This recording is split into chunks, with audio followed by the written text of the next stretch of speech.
Right, hello everyone. Tonight we're going to be doing some more edutainment stuff.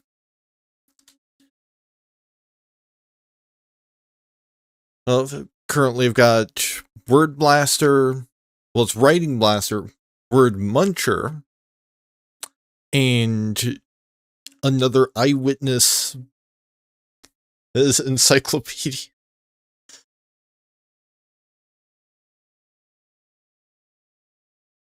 And given that it's an Eyewitness Encyclopedia of World History, it's probably going to talk about World War II again. So,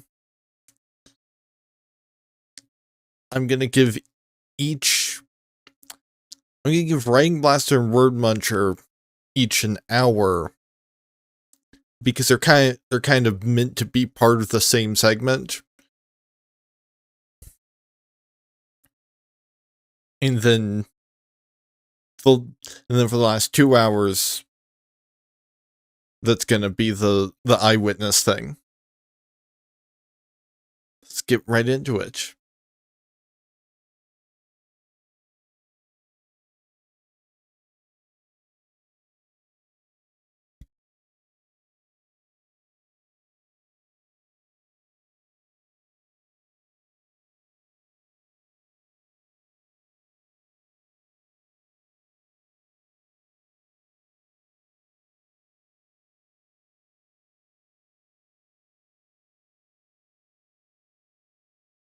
Very cool that the audio just didn't capture there. I've got to...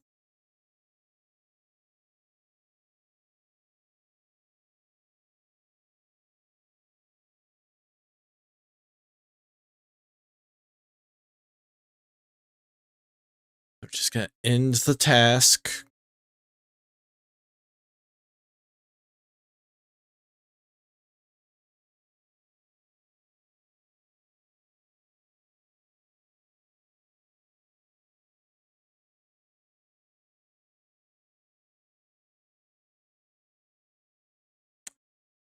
And I still had it on a different wrong setting this time.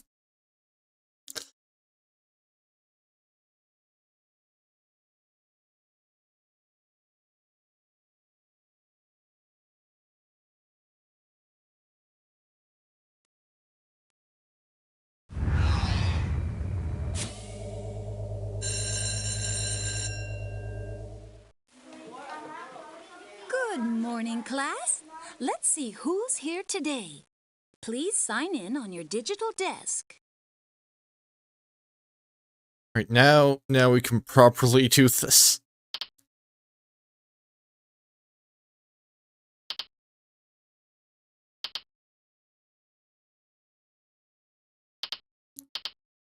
Oh. Oh, I think this is... I think this might not be a game so much as it's...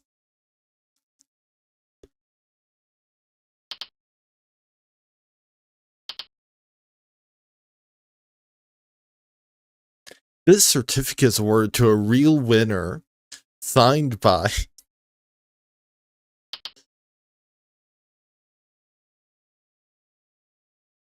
Yeah, this is... Choose different robot voices to read back different pages from the play menu. This way you can write a play and have different characters read. Oh.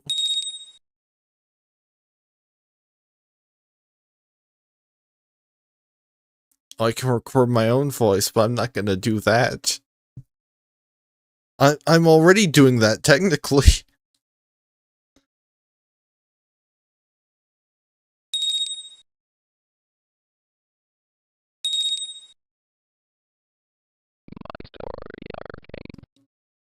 Oh.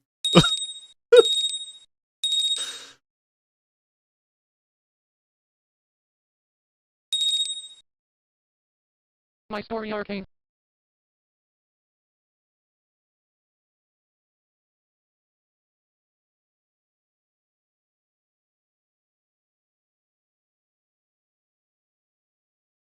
Do you want to save this story?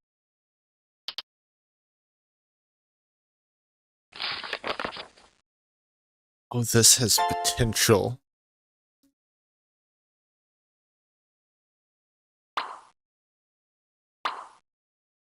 Like, I don't know if it's got necessarily hours of potential, but it has potential. Well, I mean, doesn't need hours plural, just an hour.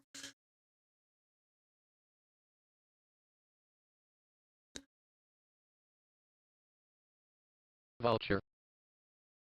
Vulture. Penguin. Penguin. Penguin. Penguin. Crow. Crow. Oh, and it can draw.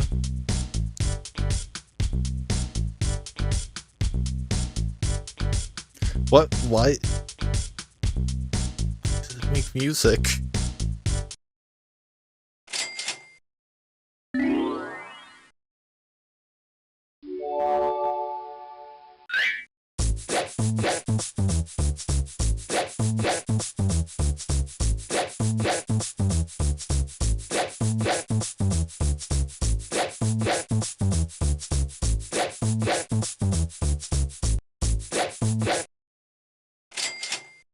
Okay, so the real question is what do I write here?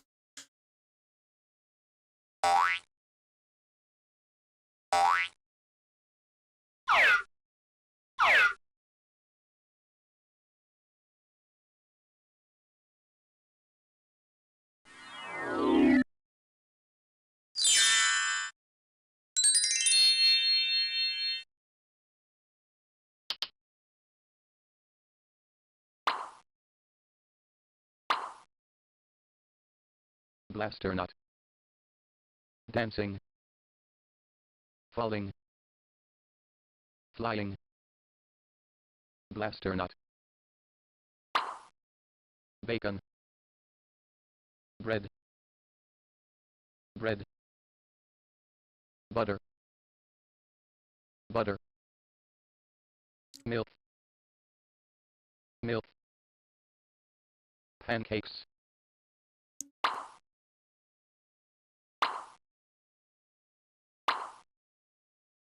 Anniversary.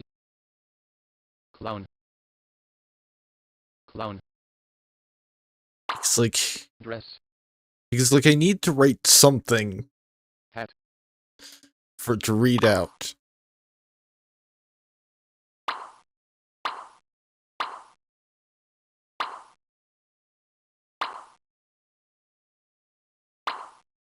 Hen. Horse. Tractor. Rooster. Rooster. Pig. Pig. Pig. Pig. Cave.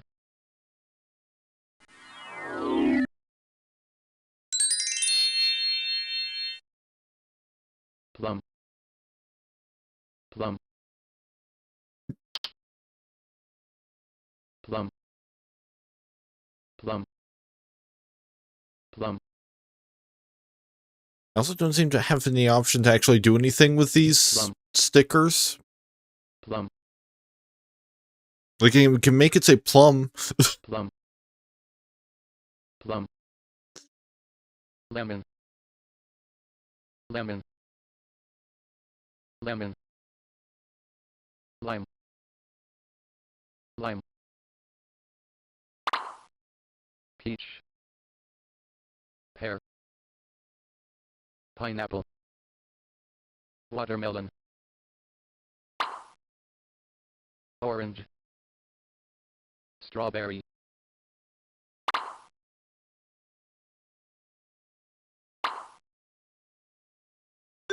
Do you want to save this story? I mean, there's other kinds of projects as well.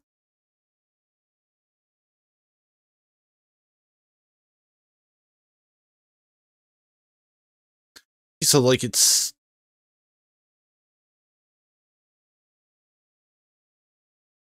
Yeah, so you've got, like, autobiography. Like, my favorite things. looking back on my life, looking ahead to the future, cherished great times of my life, memories, facts about me, my personal files, proud times, my good deeds, my school about my school.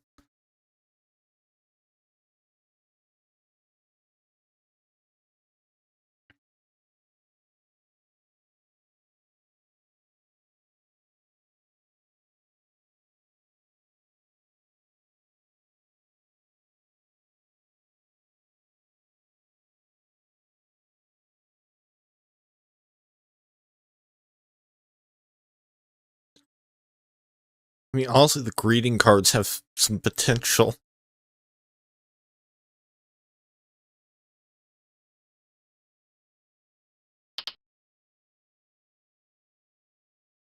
Like, look at this baby.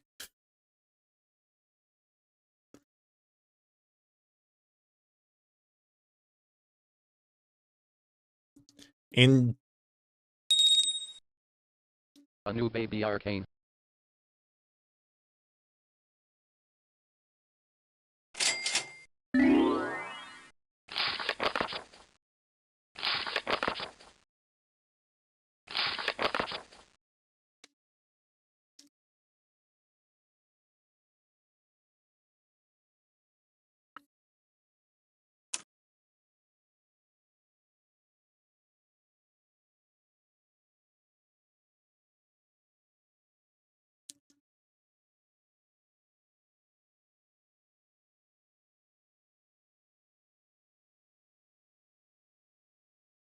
trying to think of, like, what would be the best thing that I could put? Because, I mean, it doesn't even have to be, like, the end result does not even have to be, like, basically a baby shower card. Because, like, I don't know anyone who's given birth recently.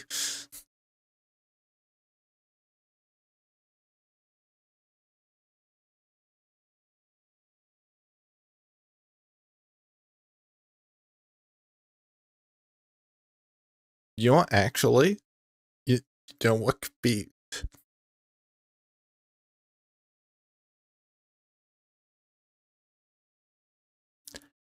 Because it does ask me to address it to somebody.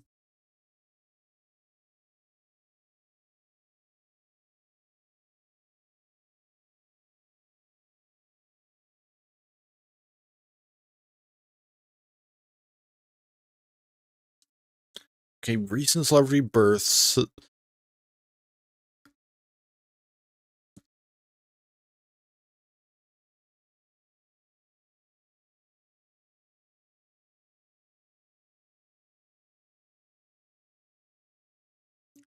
see, do I have...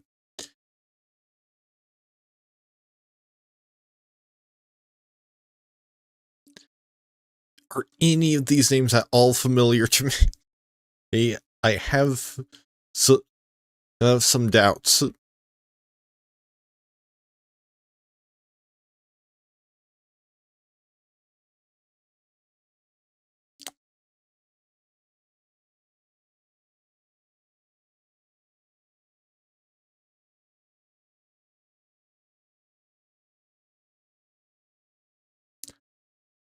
Oh, you know what?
Alright,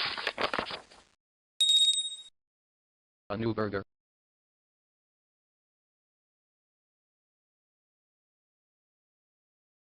Dear MR Breast, congratulations on your amazing burgers. It's a shame they are inedible.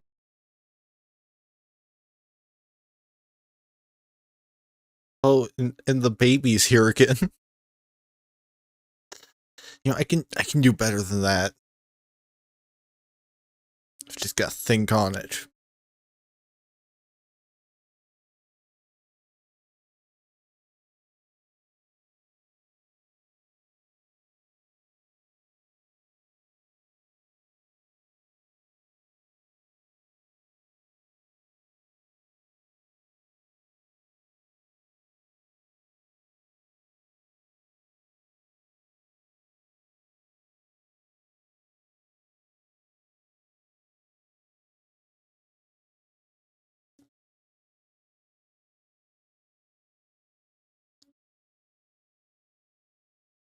You know what?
You know what?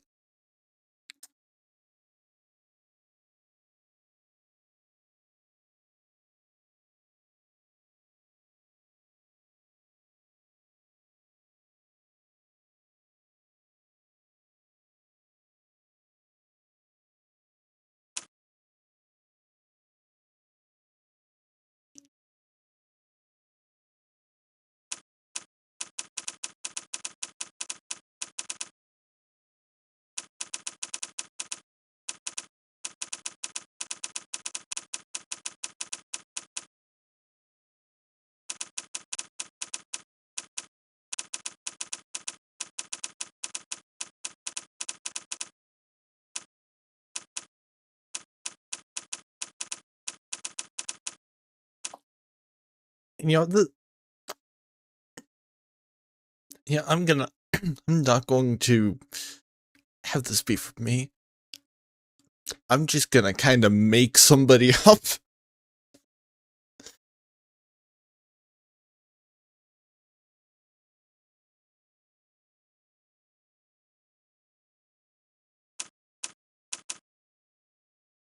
Got shirt stew. Like that's a generic man name you don't often hear.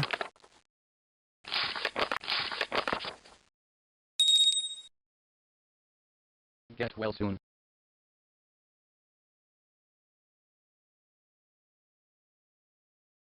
I can hear you having explosive diarrhea through the walls. You have my deepest sympathies. Your neighbor, Stu.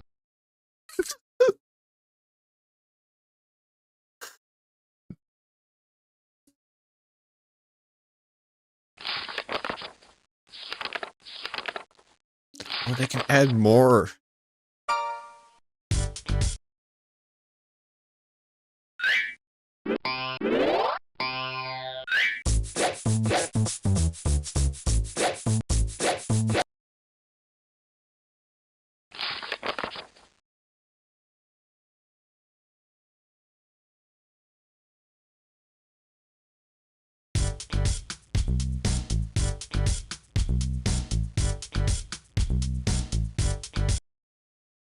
Yeah, I'm fairly certain this is supposed to be where you put like a picture of the baby. Or maybe not even a picture of the baby, just like a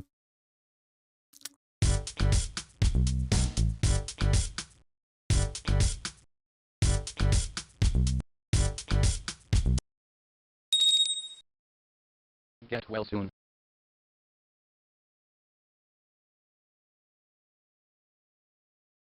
I can hear you having explosive diarrhea through the walls. You have my deepest sympathies. Your neighbor, Stu. The way it says stew. Like, there's a tone to that's very, very interesting.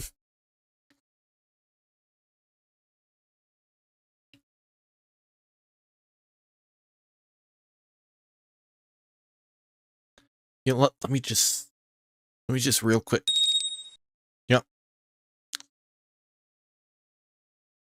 Oh, is there only one voice available? Well, for this specifically for some reason?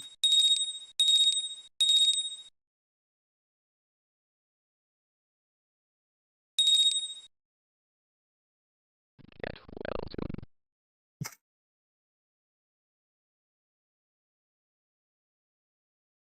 I can hear you having explosive diarrhea through the walls. You have my deepest sympathies. Your neighbor, Stu. You see, for whatever reason, you're like, oh right, it's because you can have like you could have like a full-on play with multiple characters. Each one. Get well soon.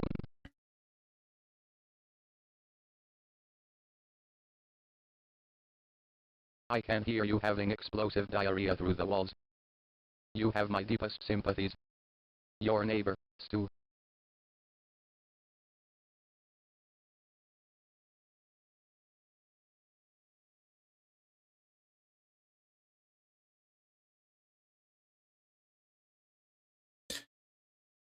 You know, I'm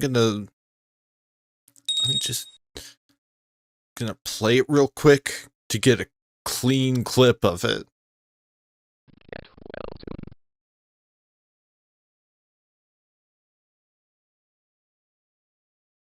I can hear you having explosive diarrhea through the walls. You have my deepest sympathies.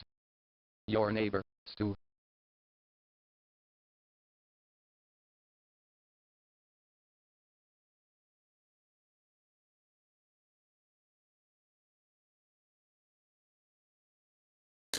Okay, hopefully at least one of those got a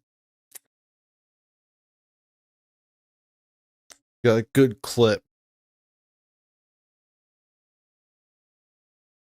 You know what? I may actually have, since this is pretty much just going to end up being fun with text-to-speech at this point, I may have the perfect thing to look at.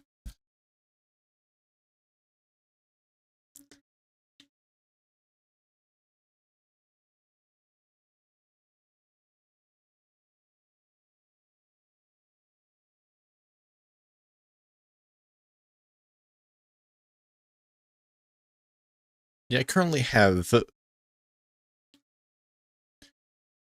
205 spam emails. Almost certainly one of them's gonna be weird.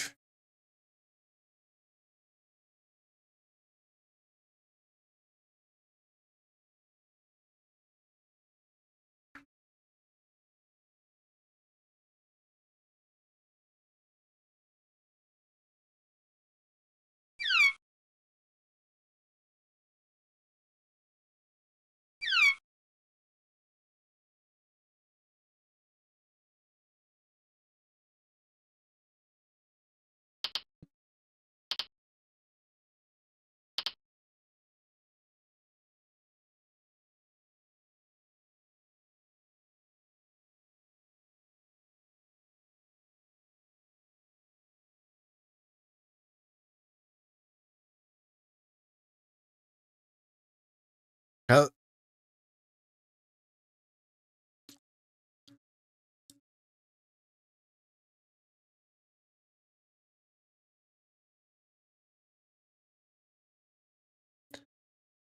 like, I'm particularly thinking, like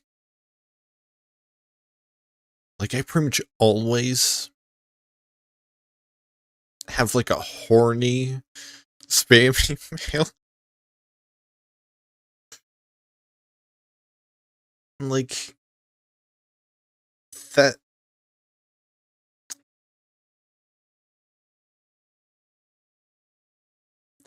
The only appeal any of that has for me is that sometimes they're a little funny.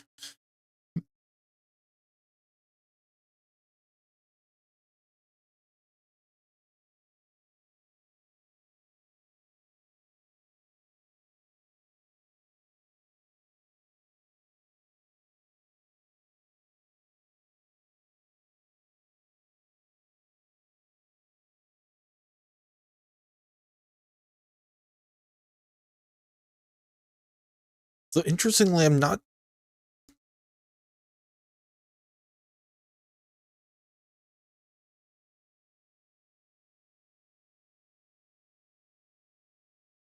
So far, I'm not finding any, which is interesting. Because usually I've got at least one.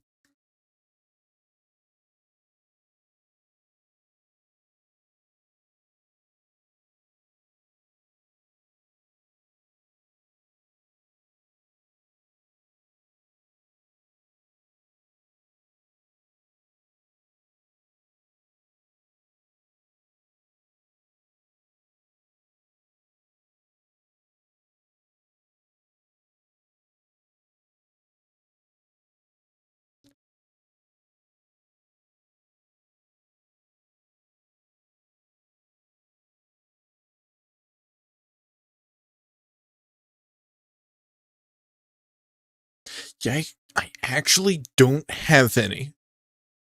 From the looks of it. Which I think that might just be might be partly that maybe my spam folder cleaned out of some of the old stuff recently, but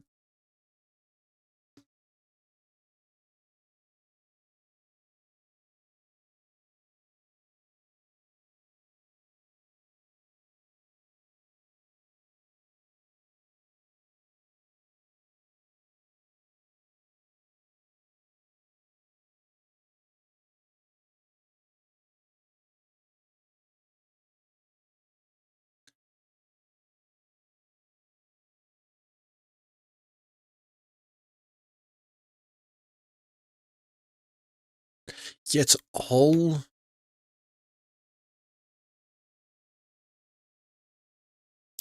advertising. It's all just advertising products and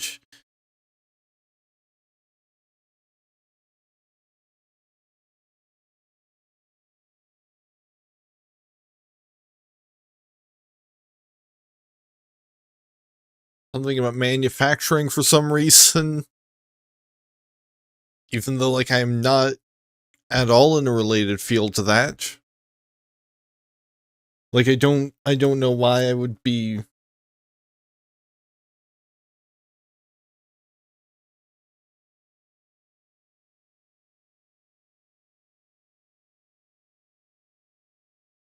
Bunch of stuff that, like, well, we blocked your account due to declined transactions.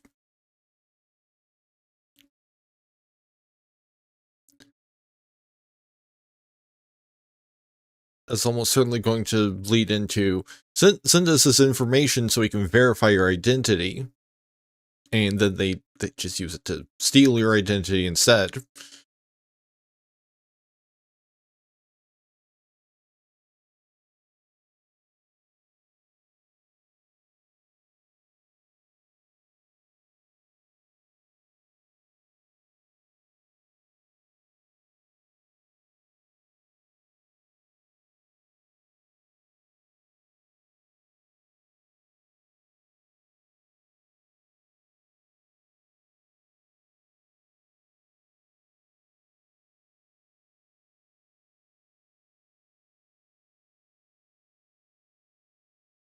I'm kind of disappointed. I feel like maybe I saved one.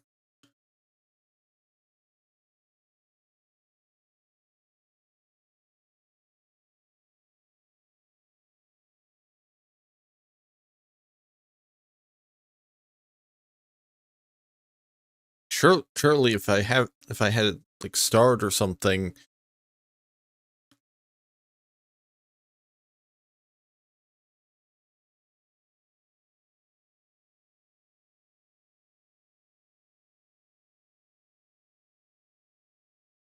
No, the only weird email I've got starred is one from some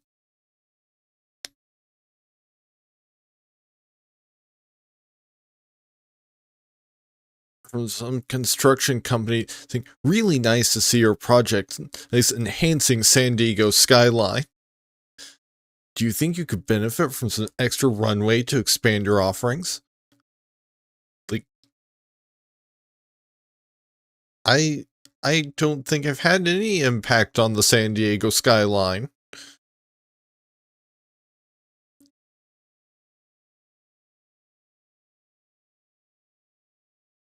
Maybe if I check one of my other email inboxes, one will have some spam emails I can work with.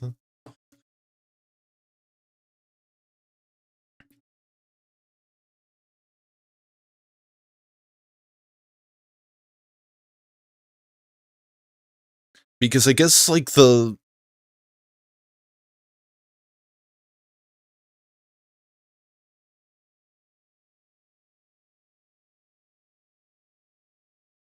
No.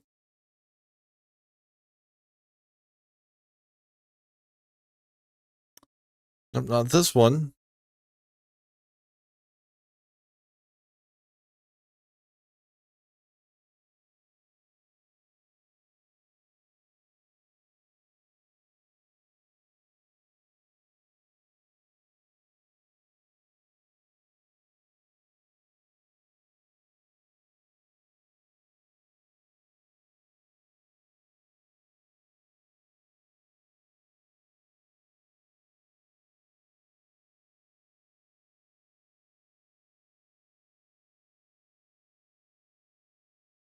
Yeah, here we go.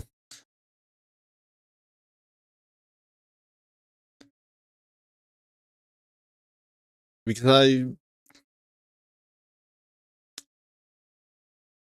I signed up for just on a whim just to see what they were about. Signed up for newsletters from this website, and they're all these weird, like, mysticism things.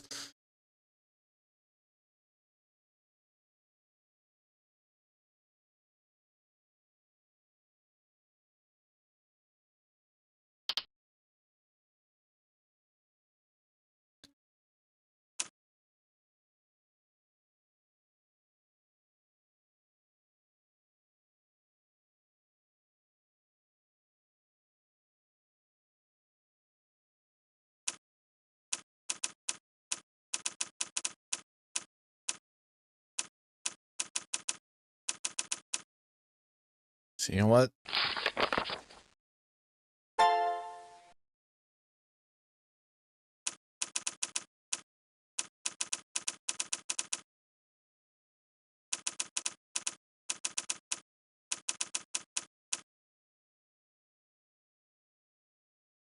I misspelled maintenance.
Like, it's not quite as good as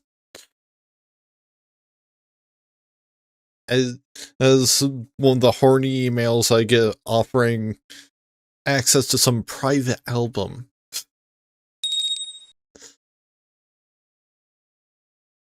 Park Ranger notice.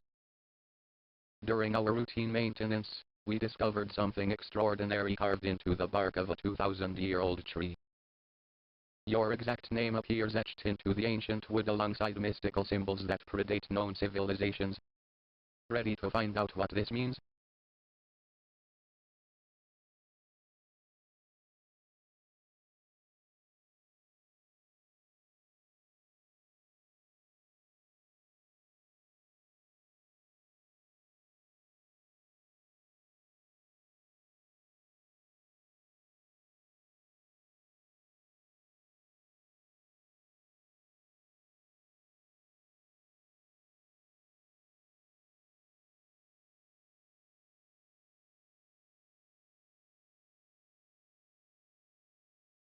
You know what?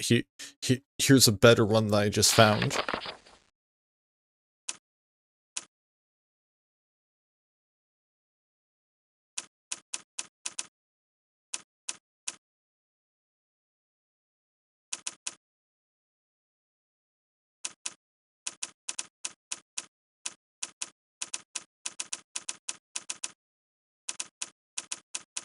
Which notably, this is not the title of the email. This is what's written in. This is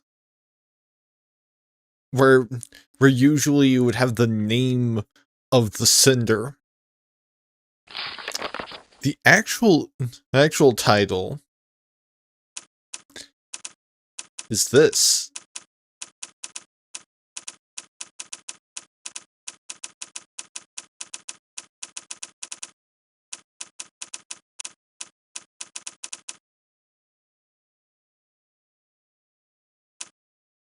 I have no idea if it's gonna read.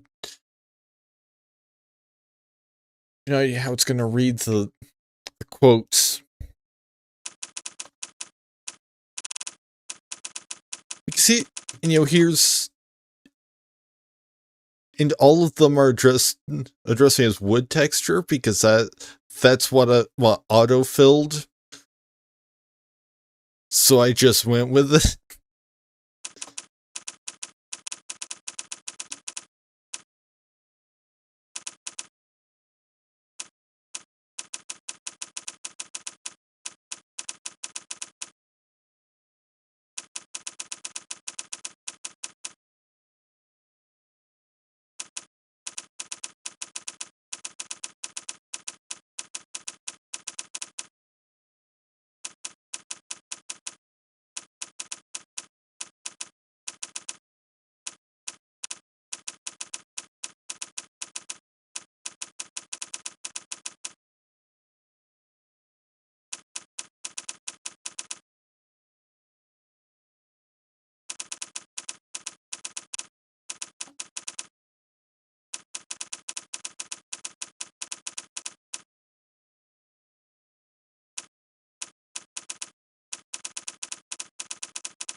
This time they're not asking. They are telling me to find out what it means. Order number 10326 is on the way. A secret someone sent you a pair of pearl earrings. Wood texture, a special someone has decided to finally send you a pair of pearl earrings. There are 5 different pairs, but only the most special one was sent to you today. Find out what it means.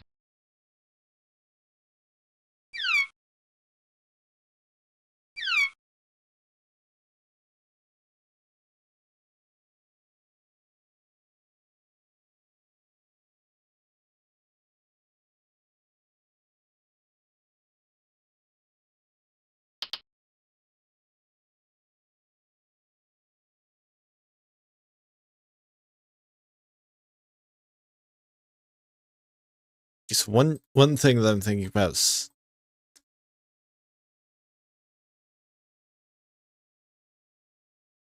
which, I mean, this seems this game seems to be fairly secular. So I don't know if there's going to be anything that's like specifically Bible related.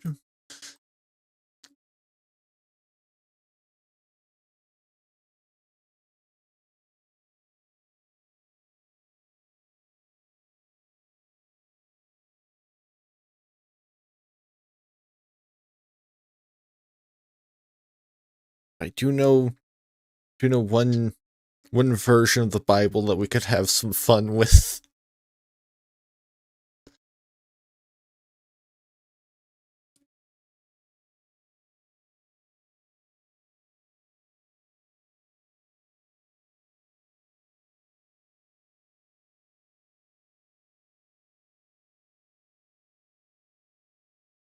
Yeah, very first result.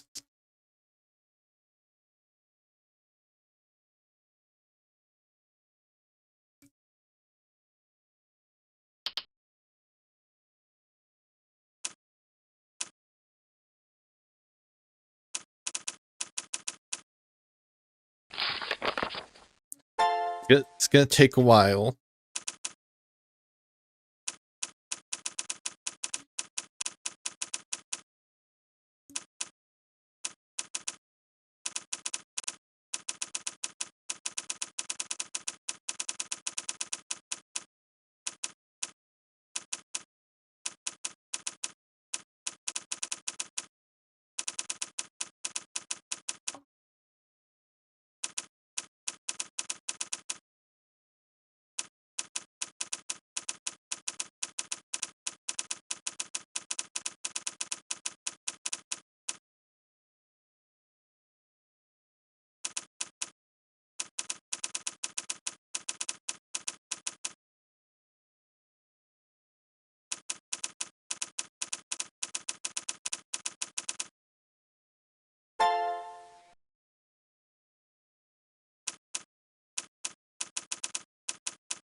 Let's see what voice 3 sounds like.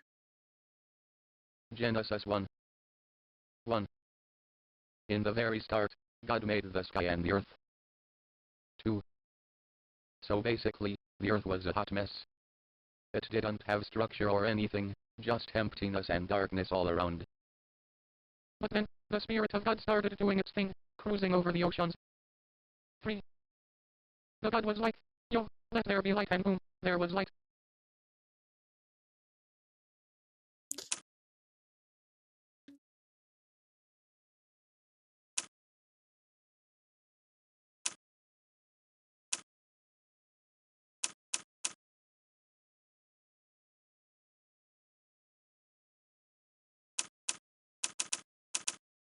I think I need to start a 4th page.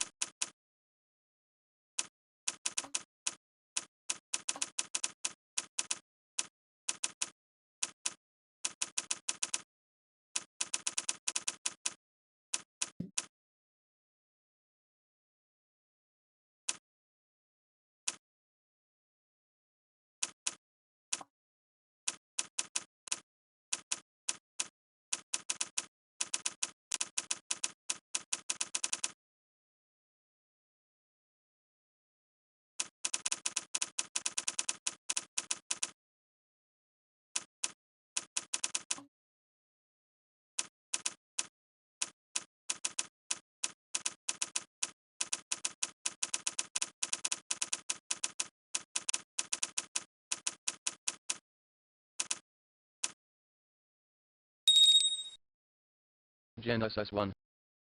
1. In the very start, God made the sky and the earth. 2.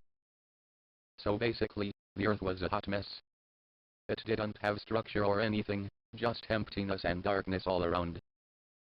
But then, the Spirit of God started doing its thing, cruising over the oceans. 3. Then God was like, yo, let there be light, and boom, there was light. 4. And God was like, yo, this light it lit. So, God separated the light from the darkness. Like, he made sure they don't mix, you know?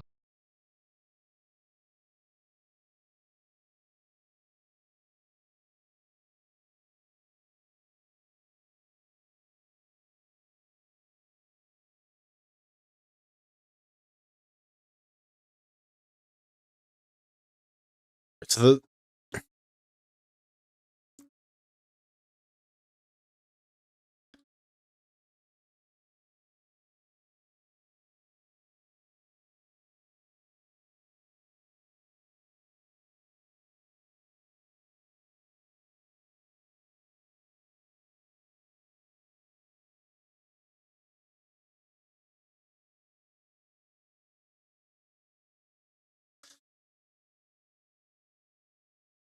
I think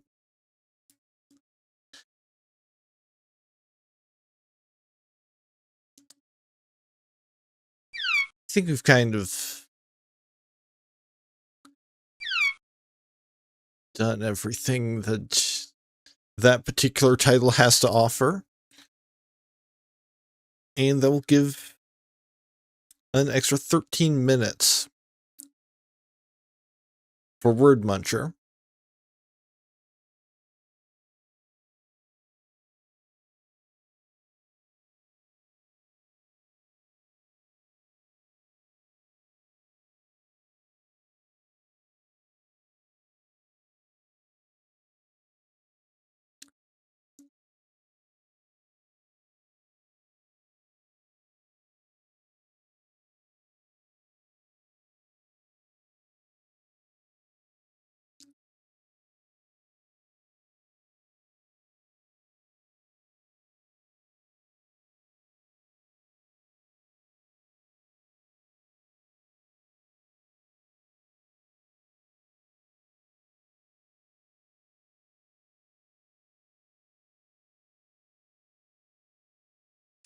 Chapter 1, Words, Munching, and You. Say, do you like to read? Can you dodge obstacles to success? Well then, join the fun and dive right in to Word Munchers Deluxe!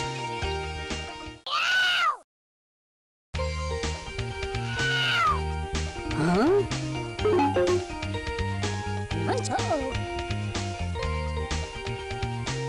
Alright, I might as well play with toggles. Okay, so grade 1, we've got color, shape, design, and in class for classification. Grammar, naming words, action words, describing words. Phonics, initial consonants, final consonants, vowels. Vocabulary, rhyming words. Sentences, naming words, action words, describing words, and challenge. Hi, I'm Elvis. Glad to meet you. Martha's my name. Munch the red things.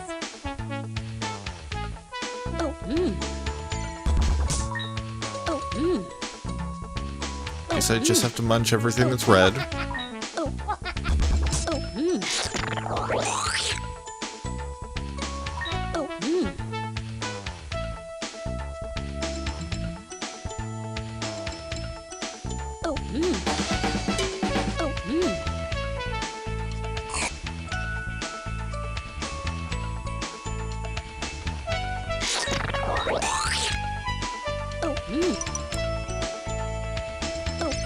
Yeah, we're good.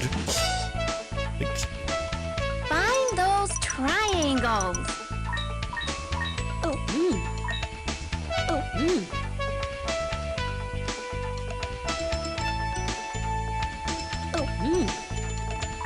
I think this game might not even... Yeah, this game does not even use the arrow keys.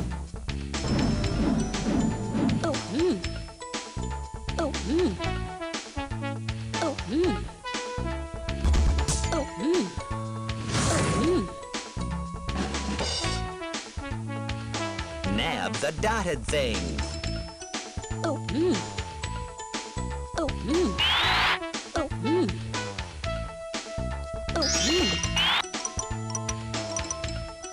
Just gotta click on all things with dots.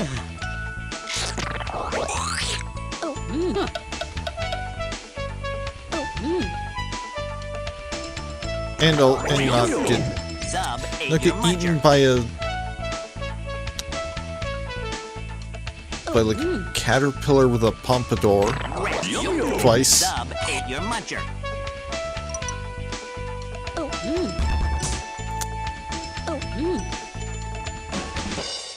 I am Oz, the great and terrible.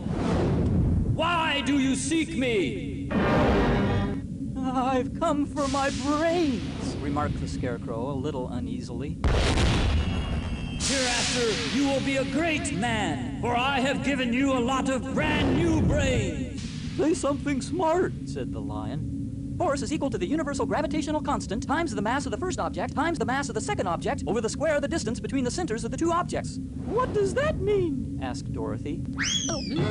It means I landed on my nose.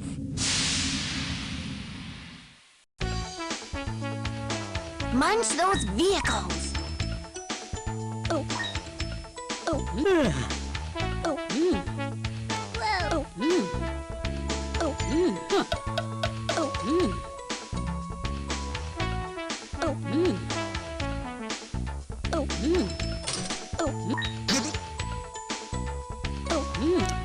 Yeah, the toggle arrived a little late. Can you find the blue things? Late to the party. Considering that I basically already won.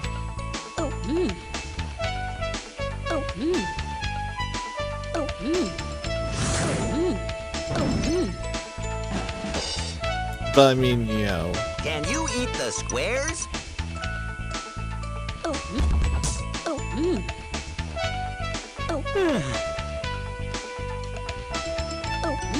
This is grade 1 stuff, so. Oops! A grumbly sister ate your muncher.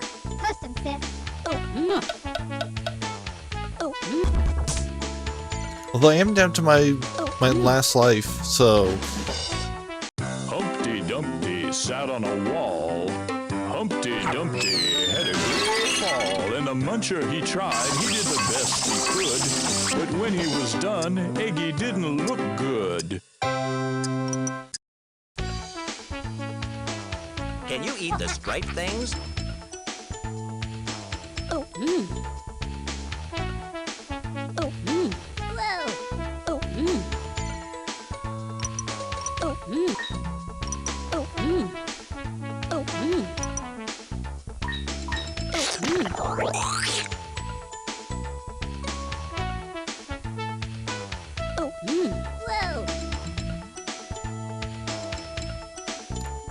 Just gotta.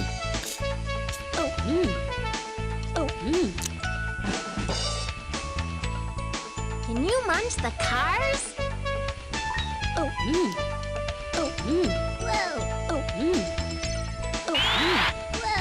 Congratulations! You just earned an extra muncher. Nice. Got life back. Got life back to.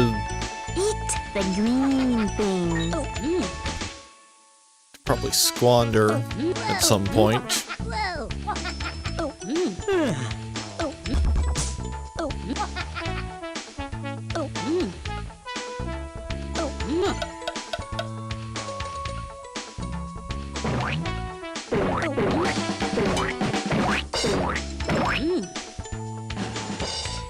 Old Mother Hubbard went to the cupboard to fetch her poor dog a bone. But when she got there, the cupboard was bare! And boy, could that old lady run. Nab the rectangles. Yeah, so just.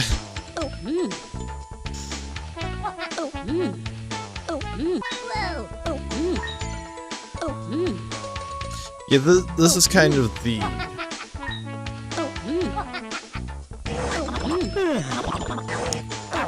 This is kind of a recurring problem with just like... Munch the plaid things. There's not necessarily the most variety in edutainment.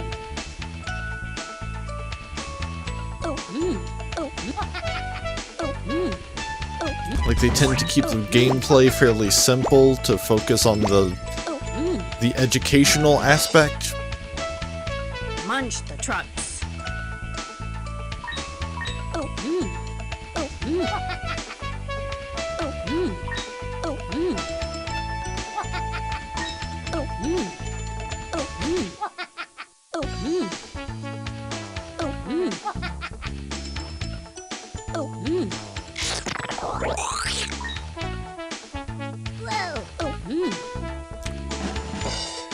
Aladdin rubbed the lamp, and out sprung a great genie, terrible to behold. Since you have released me, I shall grant you 3 wishes. He boomed.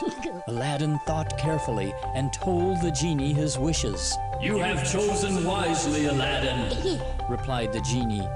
as you command. First, great wealth. Secondly, great power. And finally, Numina ultramicroscopic silica volcaniconiosis, the longest word in the English language. Can you nab the yellow thing? Which interesting that we're not even munching words at this point in time. We're given categories. It's just like yellow things. Munch those circles. Which, I mean, teaches vocabulary because it teaches you, oh, this is what a circle looks like.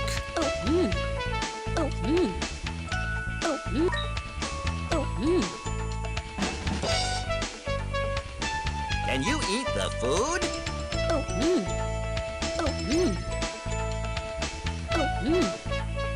Here's things that fall under the category of food.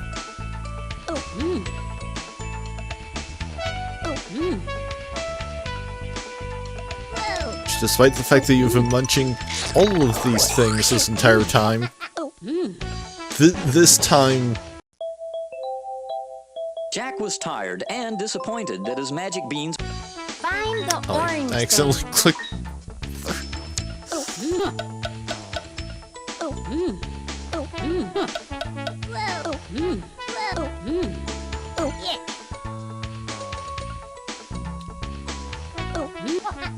Oh yeah, you just lose an entire life if you get one wrong.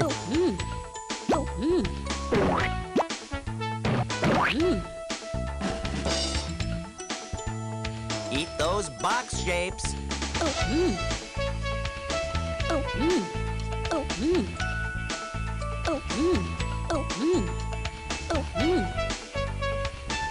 Which, I mean, like... I also have adult reflexes to work with. Find the fruit. Alright, game. Are we counting tomatoes?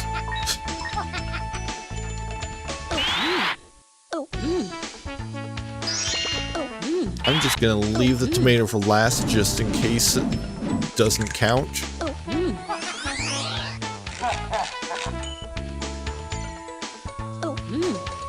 Yeah, we're not counting tomatoes. Hansel and Gretel were walking deep in the forest one day when they came upon a wonderful house made out of gingerbread. No one was around, so they decided to move in. But then the cookie girl returned to find Hansel and Gretel had taken over her home, and she was quite displeased. She cried out, "Who dares to enter my cookie house?" And Hansel and Gretel called back, This isn't your house, this is our house. See? and they pointed to the sign on the door. Oh, yeah? Exclaimed the cookie girl. We'll see about that.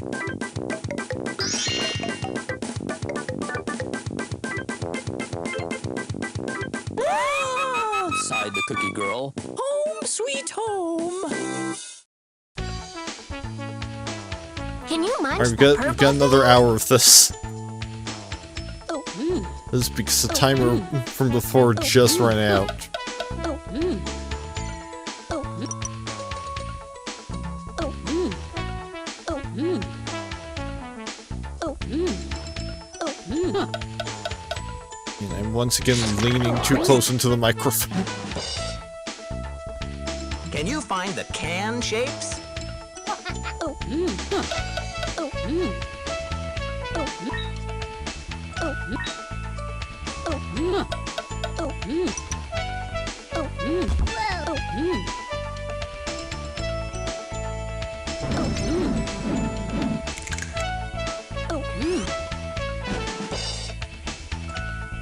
Nab the vegetables.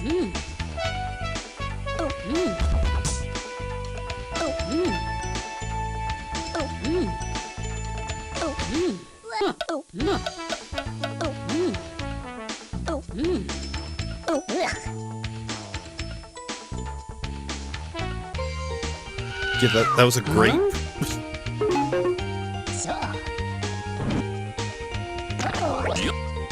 Yeah, I think.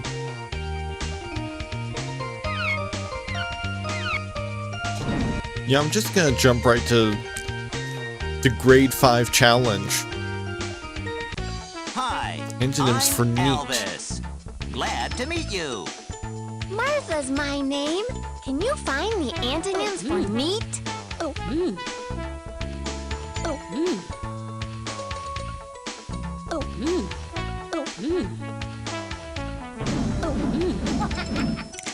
Oh. Oh. Whoa. Oh. Can you nab the synonyms for neat? Oh. Now we're doing synonyms for neat, so literally just the other words.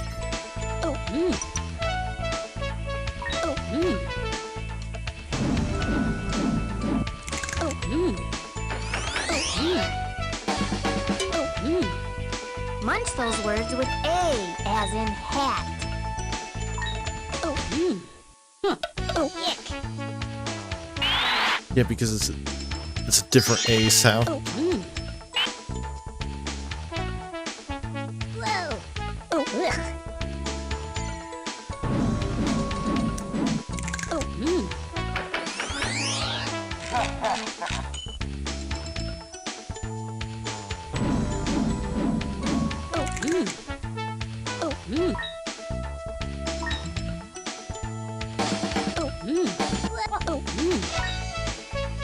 Yeah, it's a long A.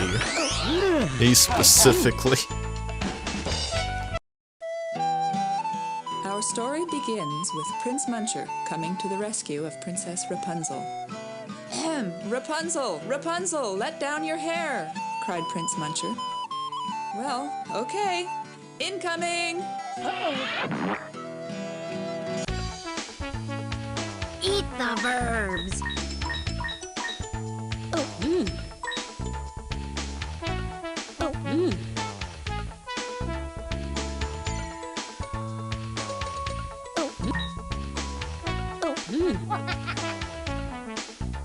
Yeah, we've got varying tenses here.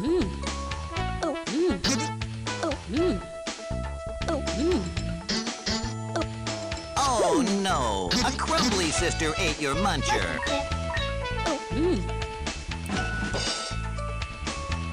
Can you nab the adverbs?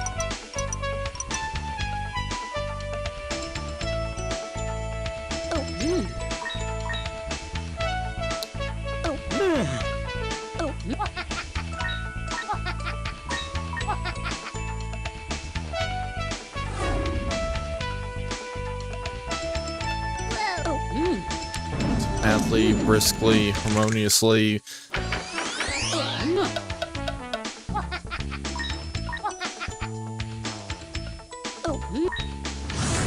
Apparently worst is one.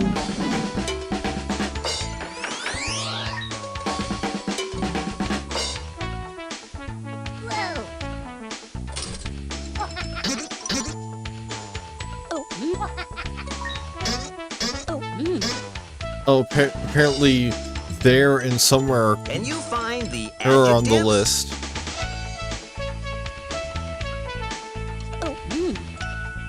Yeah, adjectives, it's nationalities are adjectives because, you know, it's descriptive.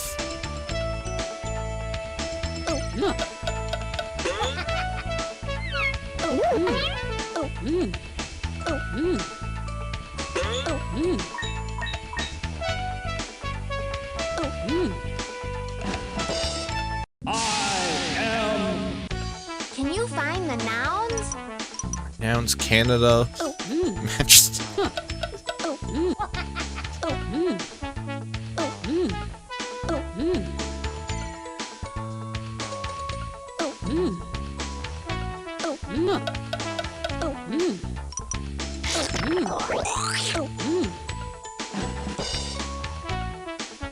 Can you nab the pronouns?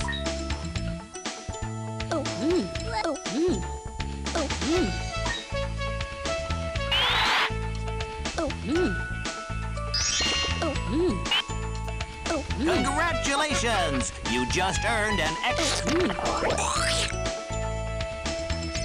Oh no! Immediately Sucky squanched. Muncher.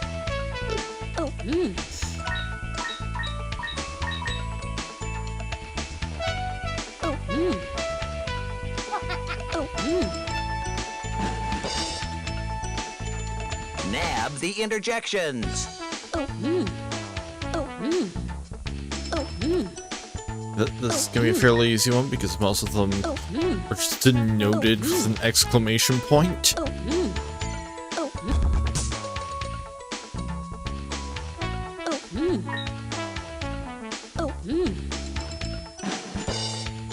Humpty.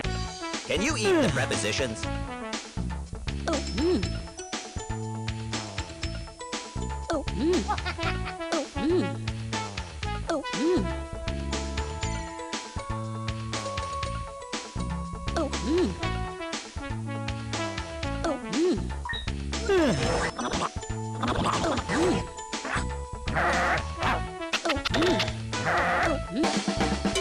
Just one more. Cinderella, blank, in the moonlight.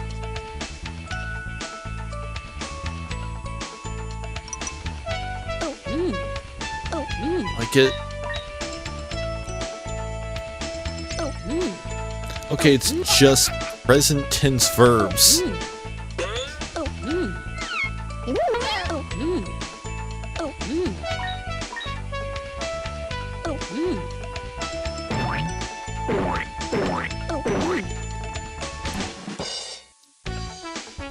Toto ran blank.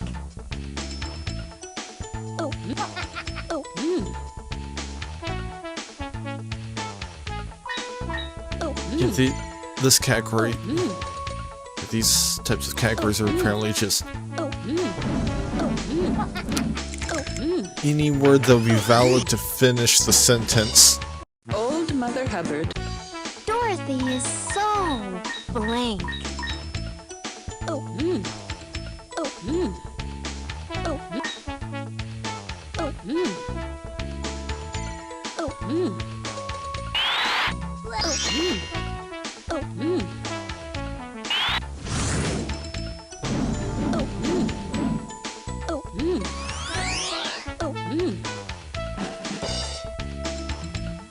Goldilocks ate lunch with that blank.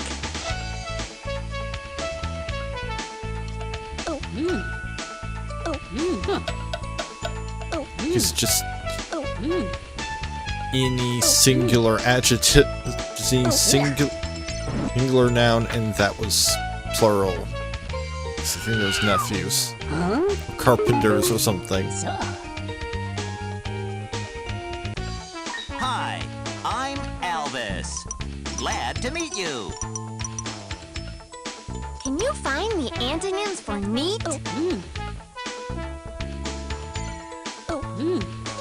Okay, so if I lose again this time, yeah, I can just lose on purpose.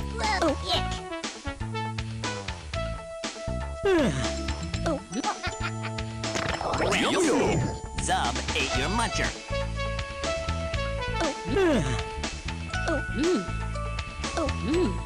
Ick.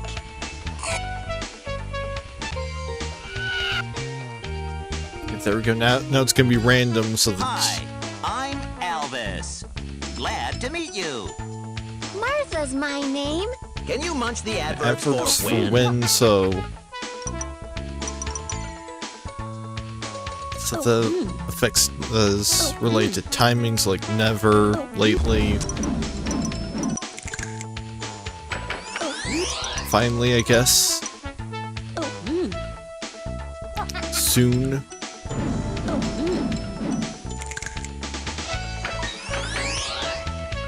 Frequently. Hansel roamed blank. Yes, this is just a variation on the Toto one.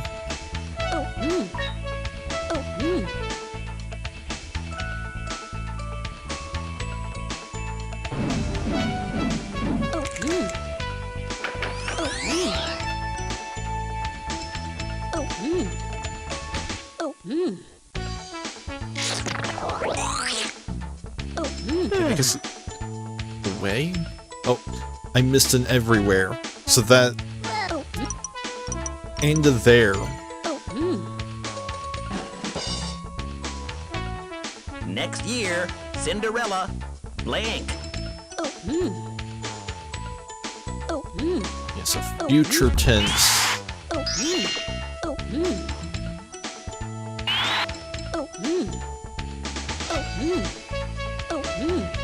Real easy because of all of them will start with will. Old mother. Eat the plural possessive nouns.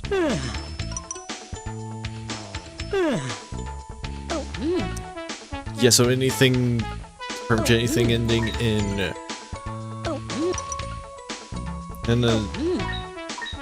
an apostrophe.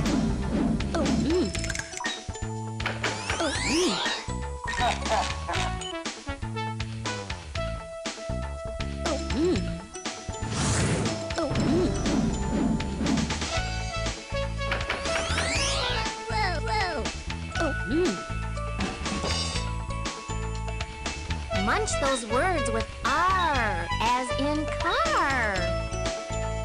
Parse. Warp. No. No, not warp. Tart. Darn. Spark. Harsh. Stark. Darn again.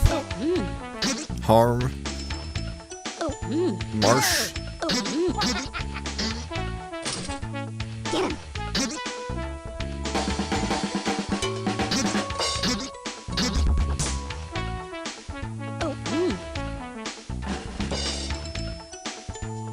Munch the proper adjectives.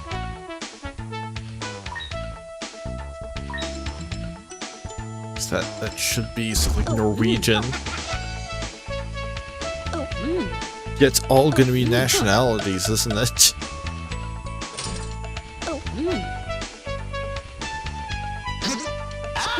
A crumbly sister ate your muncher.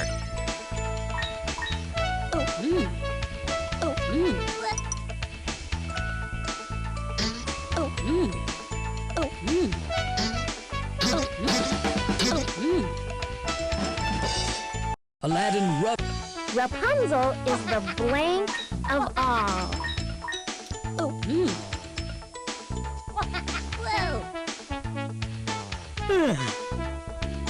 Yes, I am most in east.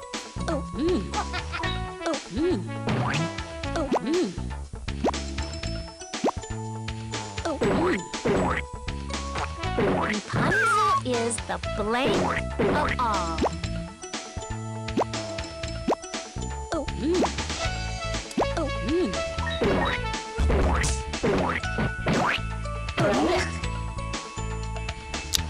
Did not.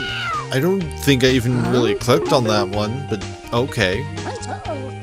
Certainly didn't intend to.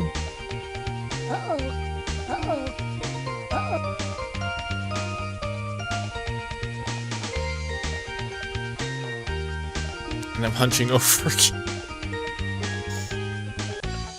Hi, I'm Elvis. Glad to meet you. Martha's my name. Will Blank fly with Tinkerbell?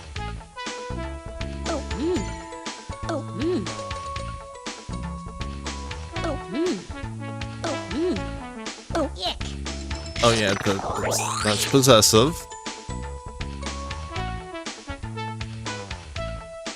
Yikes! Zub ate your muncher! That wasn't even... Arguably, that wasn't even my fault. That was just...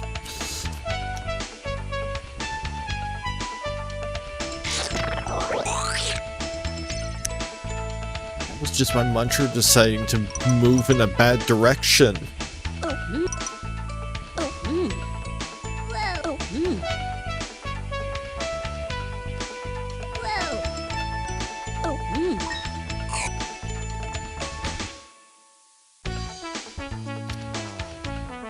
Gotta grab this itch.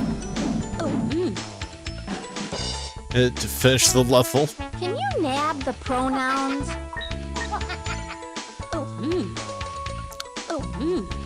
Yeah, there's some people that would complain about this game being woke because they have pronouns category.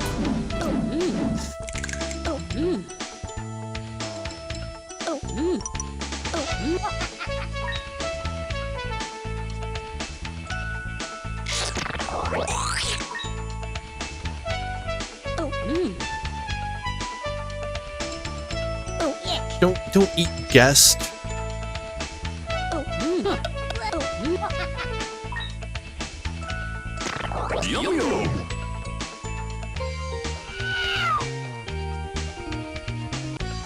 Hi, I'm Elvis.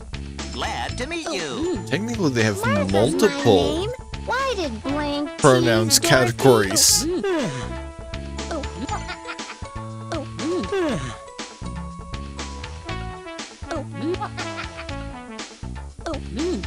Since why did Blank tease Dorothy is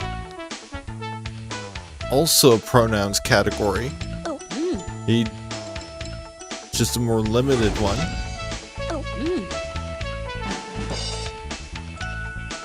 Dodo walked Blank Dorothy.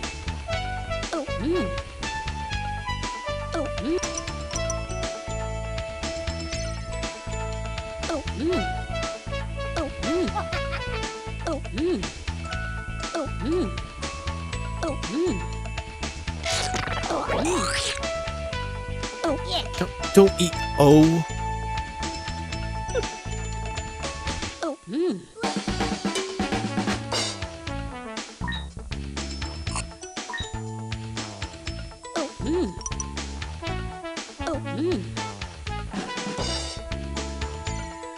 Munch those words with A, as in hat.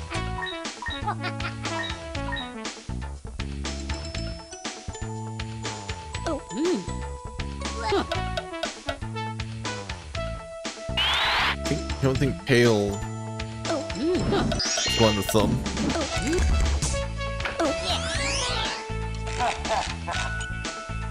From staff, I mean Ray isn't.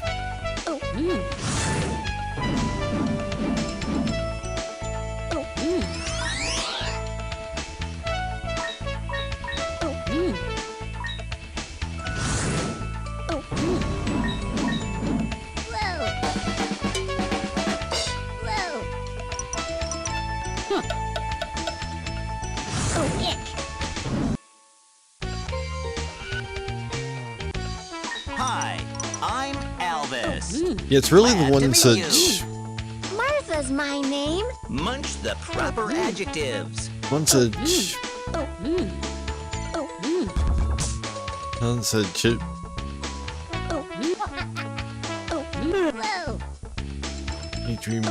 need to match based on sound seem to trip me up.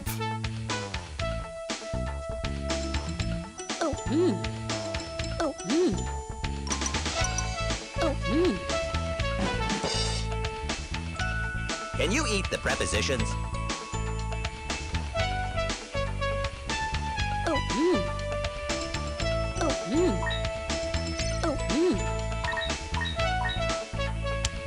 Had to quickly remember what preposition is.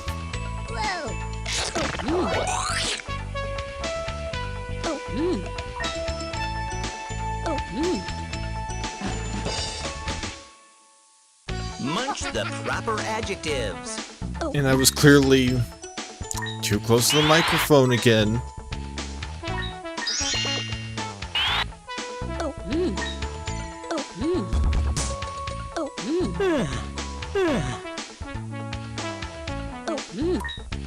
Because, yeah, I wasn't speaking at that high of a volume, but still managed to get into the red.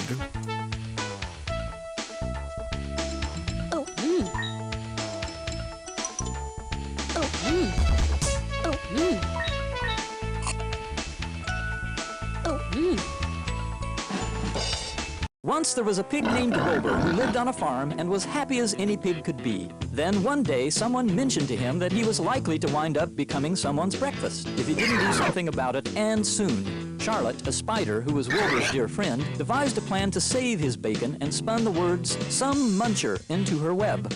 When everyone saw the words, they all figured it for a miracle, and Wilbur was saved. But later he started to worry. So Charlotte spun a new web, and this one spelled terrific. Everyone read it and loved it. Wilbur even began to feel terrific. Later she wrote in radiant, and Wilbur even began to feel radiant. Finally, Charlotte had to write one last word in her web to make sure that Wilbur would be safe forevermore. Templeton the rat brought her one that seemed to describe Wilbur exactly.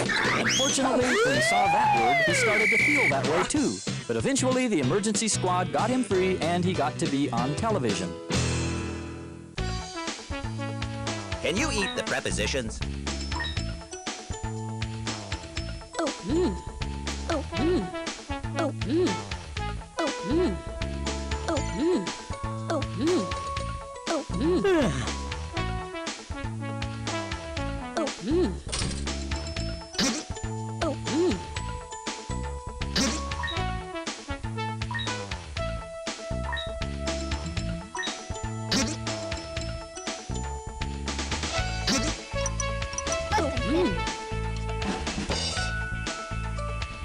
Dorothy, Yeah, I think total blank. I think maybe I'm gonna go for like one more run of this and then just move on to the next segment early. 'Cause I'm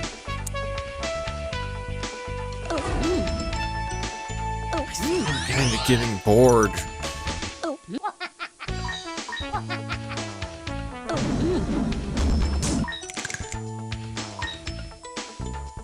Which, I mean, that is kind of to be expected when I'm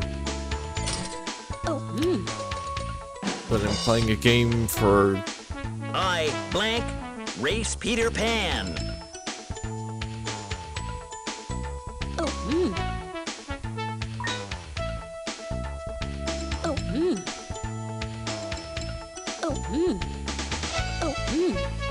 you know, grades 1 through 5.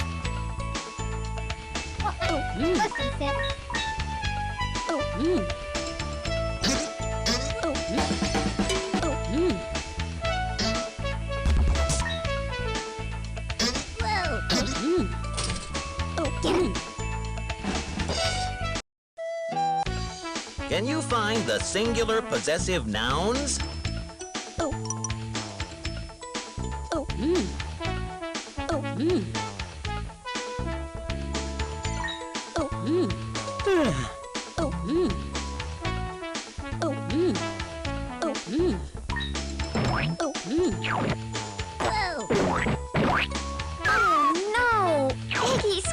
It's not.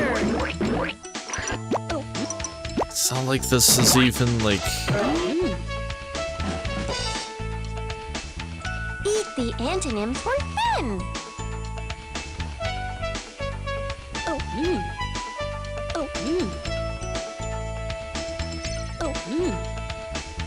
Congratulations! You just earned an extra. Like, at least some. I feel like some edutainment games have entertainment value for all ages, at least.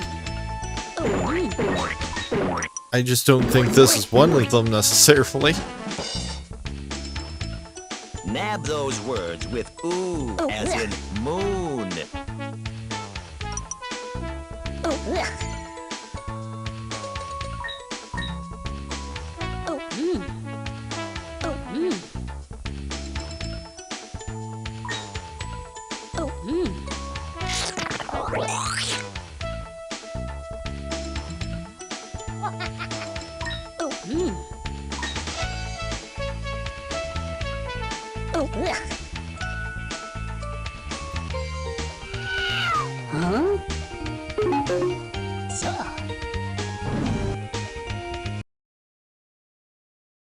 Alright, so I will be right back, and when I return, we will switch over to Eyewitness History of the World, which is different from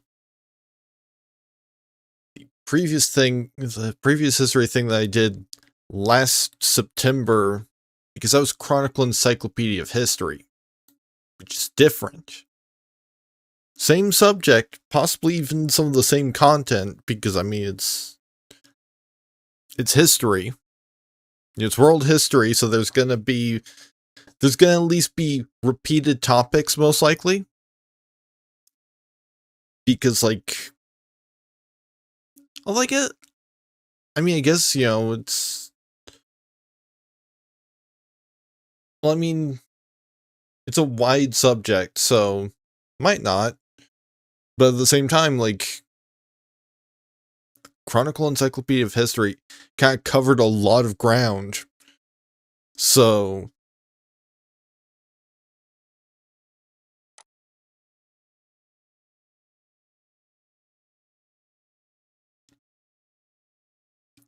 yeah, we'll be right back. Alright, I'm back, so let's get back into the edutainment.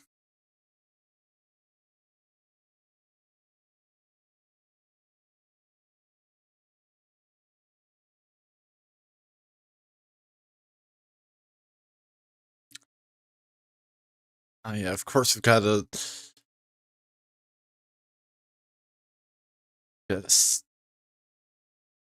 set it up to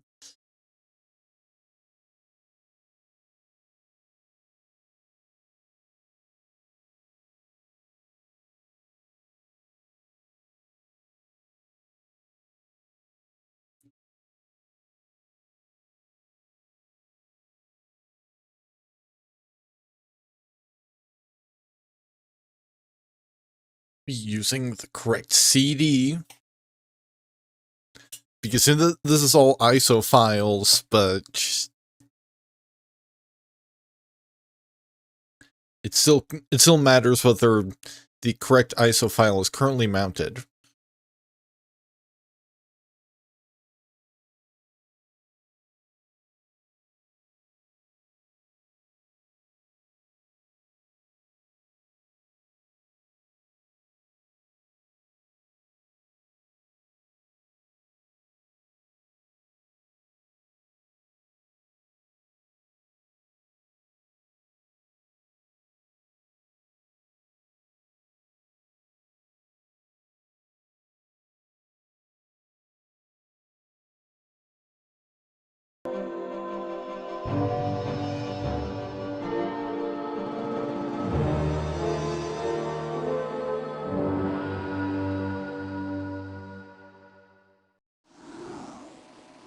Okay, so we've very clearly got...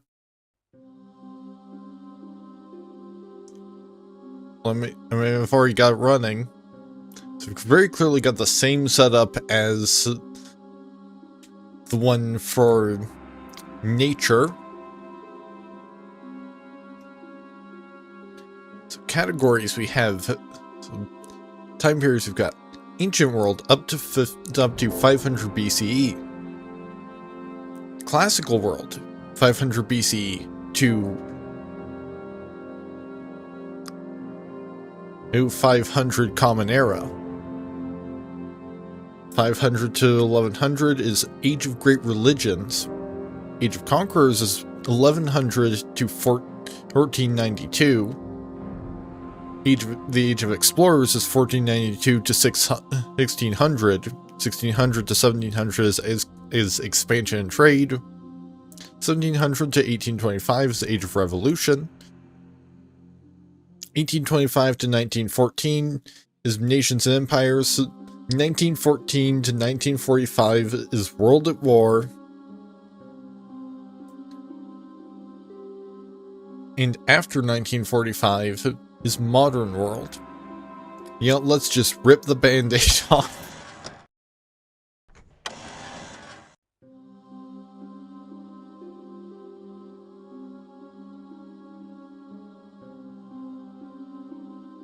Bolshevik propaganda. The Bolsheviks won power in Russia in November 1917. They used posters with slogans to spread their political beliefs. This slogan reads, "A new force is growing across Europe, the force of communism." Oh, we can hear a recording with Lenin, I think.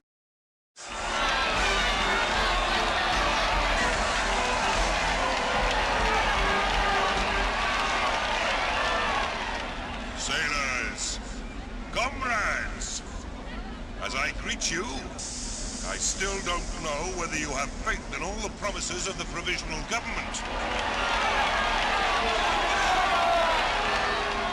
What I know for certain, though, is that when sweet promises are made, you are being deceived in the same way that the entire Russian people are being deceived.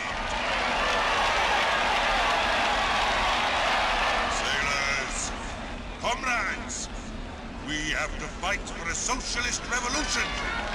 The fight until the proletariat wins full victory. Long live the worldwide socialist revolution!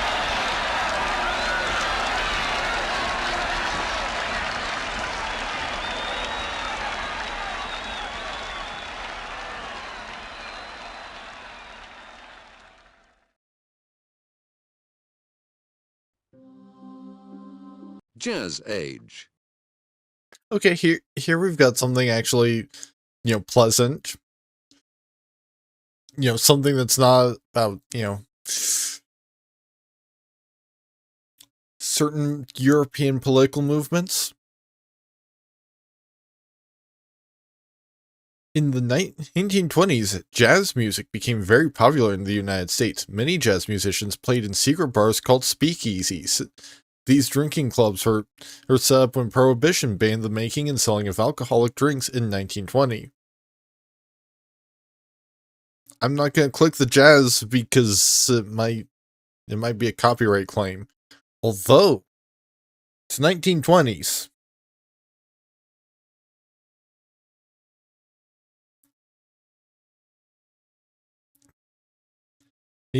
So it arguably should be.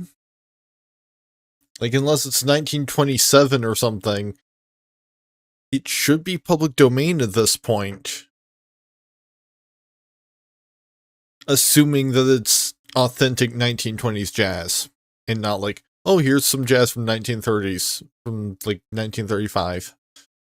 Or something. That won't be public domain for close to another decade.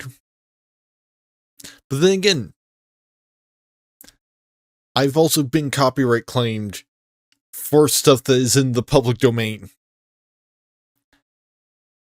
So that is going to be old, that is actually older than the 1920s.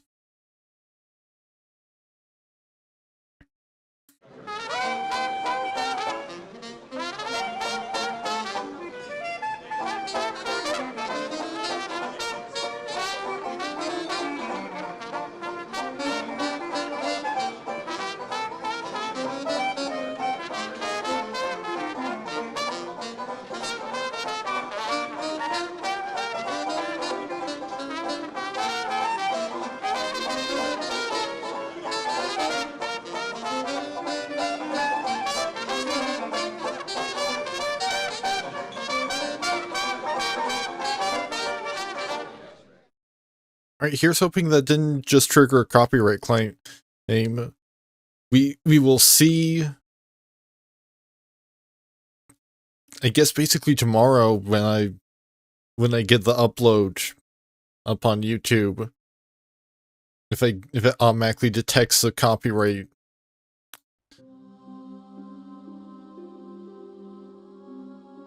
Here we go. Everyday life. Oh, this is not limited to 1920 to 1914 to 1945. Independence Day. On August 17th, 1947, India and Pakistan won an independence after nearly 200 years in British rule. In the Indian capital of New Delhi,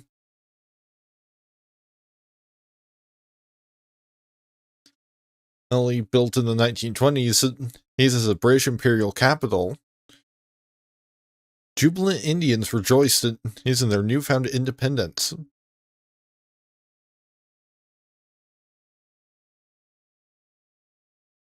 This would be a radio broadcast from 1947.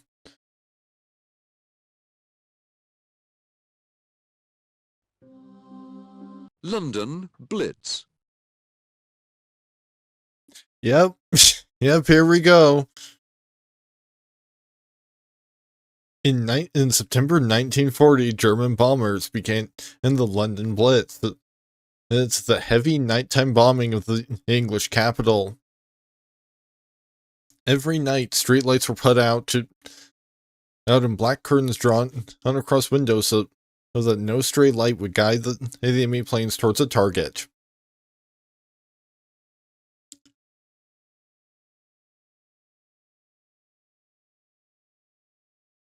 You know, maybe we don't watch the video on the nighttime bombing raids.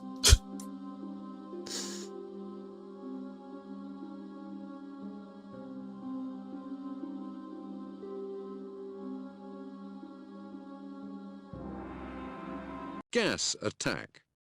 Poison gas killed many soldiers in World War I. At first, soldiers tried to protect themselves by holding a cloth soaked in bicarbonate of soda to their face to stop breathing in the deadly fumes.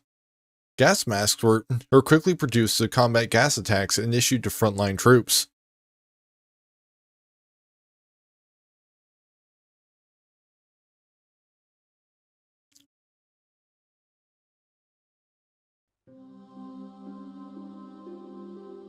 You know, we can do Quizmaster.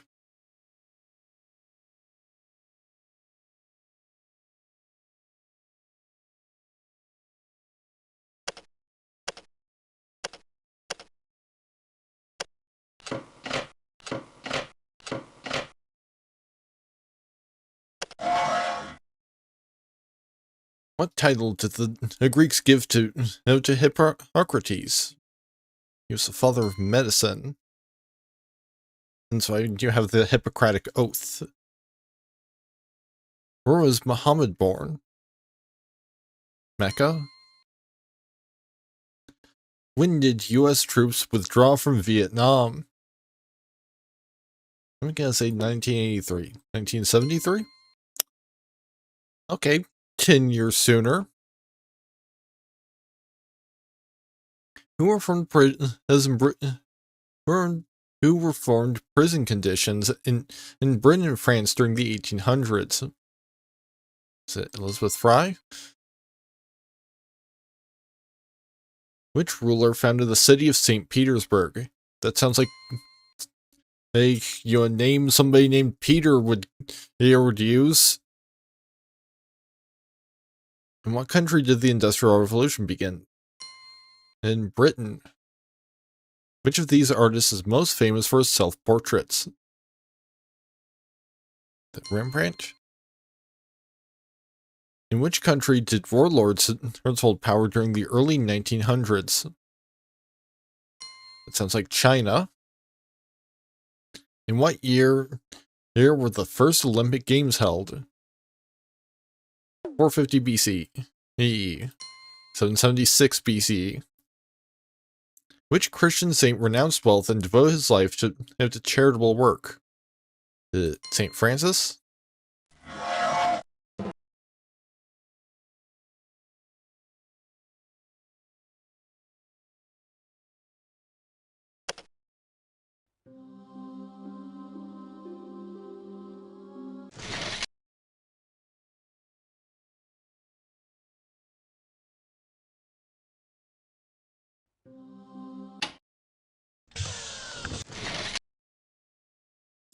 we've got who's who for every single era covered.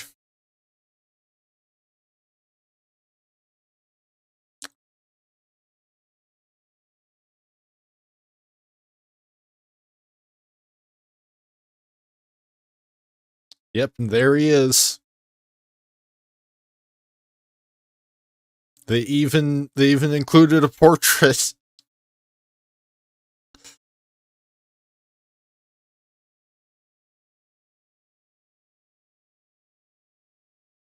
Yeah, I don't recognize this name. The politician Eamon de Valera was one of the most influential figures in modern Irish history. Born in 1892 in New York City, de Valera was educated in Ireland and held several teaching posts until his political commitment became too time-consuming. As one of the leaders of the 1916 Easter Rising, he was sentenced to death, but this was a change of life and imprisonment. He was later released during the 1917 general amnesty. He won his first political office when he was elected as a Sinn Féin, no idea if I'm pronouncing that right, member of the British Parliament in 1917. He was president of Sinn Féin, and from 1917 to 1926, where he founded Fianna Fáil. Well, in 1918, he was rearrested by the British and jailed in Lincoln Prison, and from which he escaped the following year with the help of Michael Collins, 1890 to 1922. De Valera was president of the Irish Republic from 1919 to 1922. That year, he rejected the Anglo-Irish Treaty establishing the Irish Free State and resigned. He returned to government in 1927 as leader of the opposition. His party first held the majority from 1932 to 1948, and de Valera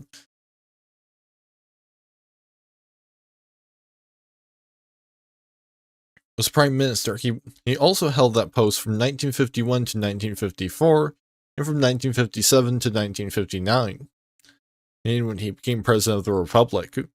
He served a second presidential term from 1966 to 1973. Then he retired from public life. Aged 90, he died 2 years later. Let's see what it says about Michael Collins. The Irish nationalist Michael Collins, 1890 to 1922, was involved in the establishment of the Irish Free State in 1921, and was briefly head of its government. Born in Clonakilty, County Cork, in 1890, Collins had a number of clerical jobs that was until the 1916 Easter Rising, an armed insurrection against the British government. He was briefly imprisoned for his part in the Rising and was jailed again in 1918 for anti-British activities. The same year, he was elected parliamentary representative for County Cork.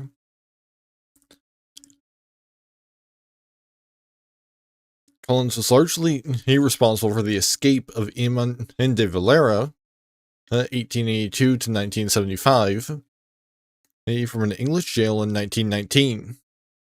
In de Valera's Republican government, he served as minister for finance and also as head of intelligence for the Revolutionary Army. The negotiations with British government in 1921, Collins was one of the chief Irish agents. It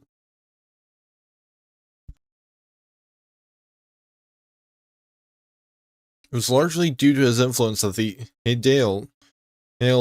Irish Parliament accepted the resulting treaty, which led to the establishment of the Irish Free State. This was opposed by de Valera, who resigned from government and led the Republican opposition. In 1922, Collins became head of the Irish Free State. Later that year, he was shot dead in a Republican ambush.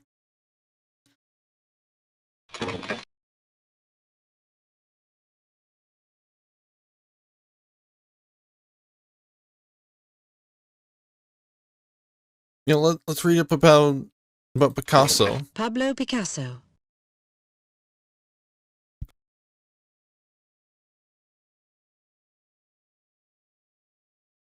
The Spanish artist Pablo Picasso, 1881 to 1973, was a major influence on the development of 20th century art. Born in Malaga, Spain, in 1881, the son of a drawing master, Pablo Ruiz, as Picasso began to paint very early and showed remarkable technical ability.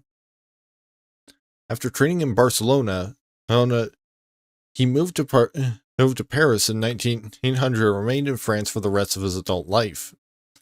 Throughout his career, Picasso, a great experimenter and innovator, worked in a remarkable range of styles after beginning in the tradition of Spanish realism. His first work in Paris was influenced by the Impressionists, as following his blue and rose periods, 1901 to 1908.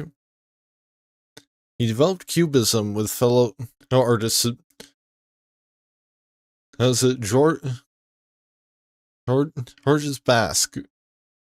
Braque.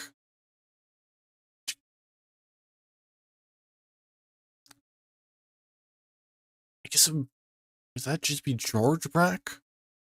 Because it sounds like maybe like the dude's either French or Spanish. It could be Jorge for all I know. Influenced by both Paul Cézanne and by primitive art. This marked a radical break with the artistic tradition that expected a clear correspondence between how we see in nature and what we see in painting. From 1908, Picasso also began experimenting with collage, juxtaposing painted abstract shapes with forms recognizable from everyday experience.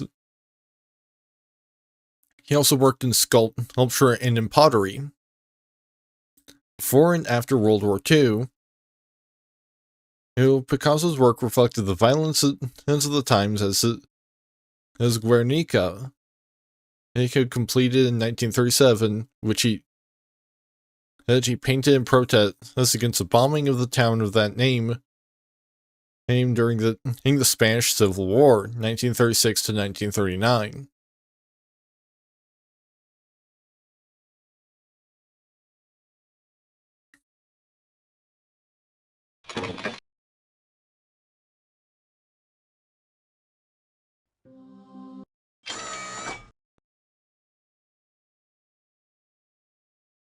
This is just...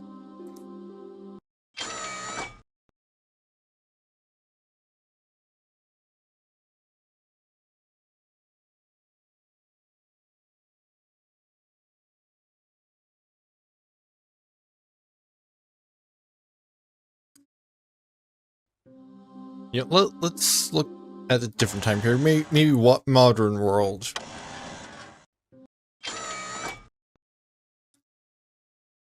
Well, I mean, we've also got the Cold War here.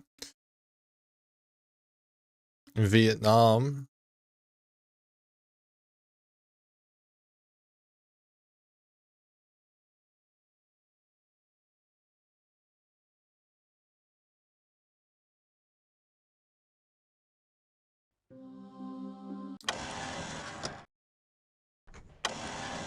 Yeah, let's go ancient. Do they have anything? The Etruscans.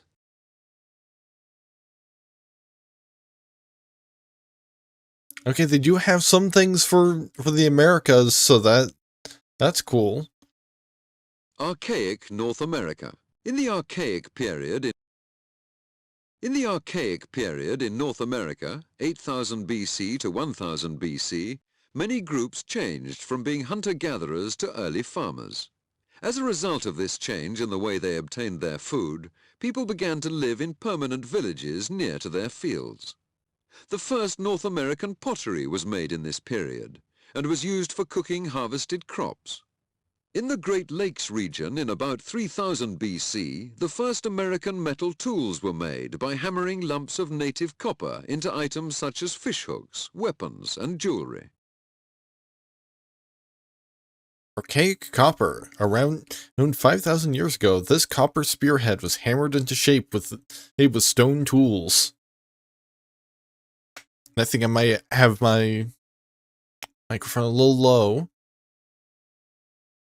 The Chavin. The Chavin, one of the earliest American civilizations, flourished in the high valleys of the Andes in Peru from about 900 BC to 200 BC.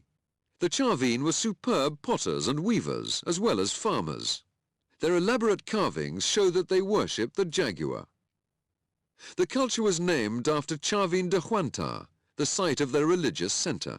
There, in the heart of the great temple, the Chavin built a massive pillar statue of El Lanzon, the smiling god. Chavin gold mask. The Chavin created the first gold artifacts in the Americas, as this one had stylized human figures as well as fangs. Well, let's read up on this El Lanzon. El Lanzon, the so-called smiling god. Not sure I like that tone. Stands in the sacred place at the center of the temple. And so if its friendly name and human body, the idol's face has the fangs of the awesome jaguar, are worshipped by the Chavin people. The outside walls of their great temple there's carved birds, beasts, and humans, but like the smiling god, all of these features have the fangs of a big cat. The Olmecs. The first great American civilization was that of the Olmecs of Mexico. From 1200 BC, they developed a highly organized society, centered on spectacular sites built for religious ceremonies at San Lorenzo and La Venta. Olmec people sculpted huge monuments in stone and portable figurines in jade. Many Olmec achievements benefited later American societies, earning Olmec culture the name Mother Culture. Colossal head. 8 giant stone heads were found around San Lorenzo, Mexico. They probably show Olmec rulers. Probably. Because, well, we don't have any way of knowing for sure. Because there's nobody.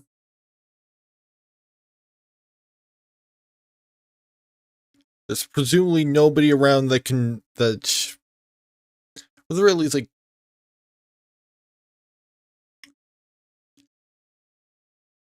historians assume that there's nobody around to ask. There could be.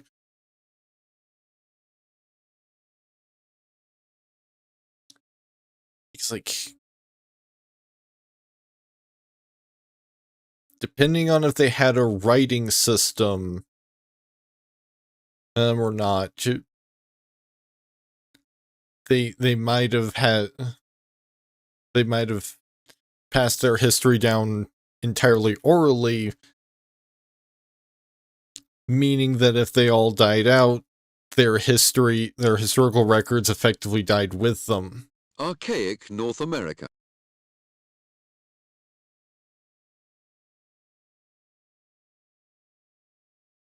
Let's learn about Stonehenge. Megaliths.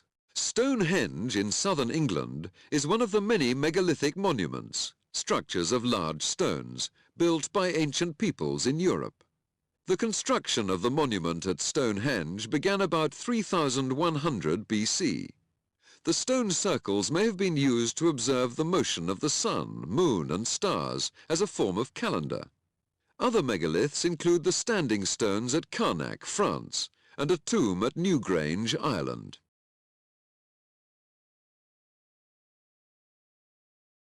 Sacred site. Stonehenge stands on Salisbury Plain, England. It may have been used as an observatory and a temple. Minoan, Crete. Between about 2200 BC and 1450 BC, the Minoan civilization flourished on the Mediterranean island of Crete. Named after the legendary king Minos, it centered around elaborate palaces. The largest at Knossos was said to house the Minotaur. Minoan merchants sailed the Mediterranean Sea, trading metalwork, pottery, and lamps. Palace of Knossos. A Minoan palace was like a town with hundreds of rooms around a courtyard. The king and many others lived there.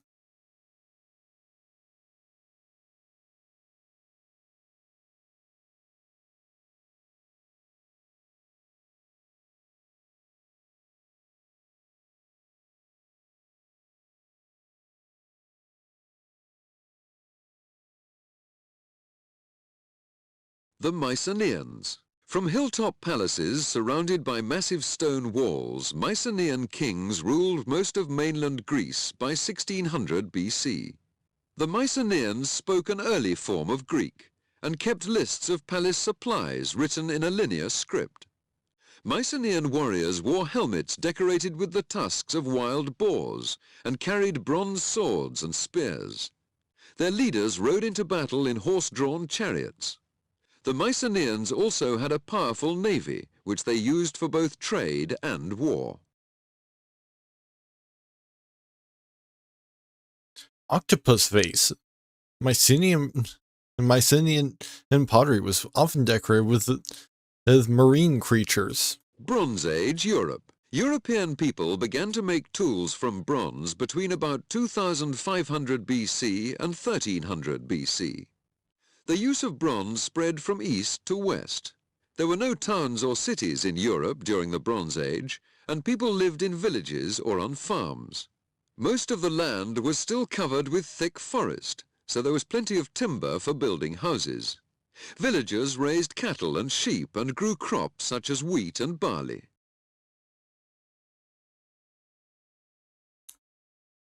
Lakeside Village. This is a reconstruction of a village that is built in the Alpine region of southern Europe in about 2000 BCE. The Etruscans. By about 600 BC, the Etruscans controlled much of central and northern Italy. They lived in walled cities and grew wealthy from the export of metal goods. Between 400 BC and 200 BC, the Etruscan cities were conquered by the Romans, who adopted many aspects of Etruscan culture. Etruscan couple. This pottery coffin, dating from circa 500 BCE, he shows a couple reclining as if at a banquet. Megaliths.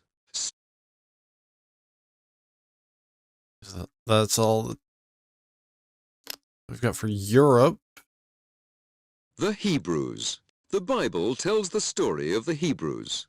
Abraham, their founding father, brought his family to Canaan in about 2000 BC. Famine forced them to flee to Egypt. Moses led them back to Canaan, where David united them against their enemy, the Philistines. Solomon, David's son, built a temple to house the Ark of the Covenant, a chest holding the holy tablets of the Jewish laws. Although certain kinds of theorists speculate that house something else. I think I have seen a lot of Ancient Aliens, which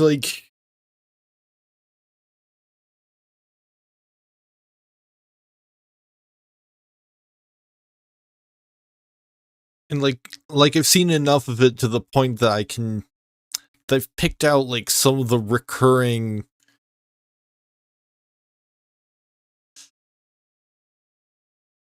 issues with their theories, in that they seem to have these very specific ideas about how cultures work, just in general. so many of the things that they say in all of the episodes are built on 3 principles. If modern white people can't figure out, it must be aliens. Ancient peoples had no imagination. And ancient peoples never talked to each other. Because they keep doing shit like, yes, because these cultures here and here had stories about the same kind of event. That must be because the event actually happened and it was aliens. Not, maybe this culture was inspired by this other culture's story about the same thing, and so they had their version. No, it's gotta be aliens. Life in ancient Egypt. Although much of the land in ancient Egypt was desert, the River Nile flooded annually, bringing fertile silt to its banks. Here and in the fields irrigated by canals, the people grew crops and raised cattle. At harvest time, the area was alive with activity. Farmers cut the corn with stone-bladed sickles, and scribes recorded the size of the harvest using hieratic script. During the floods, the farmers were put to work building great monuments such as the pyramids.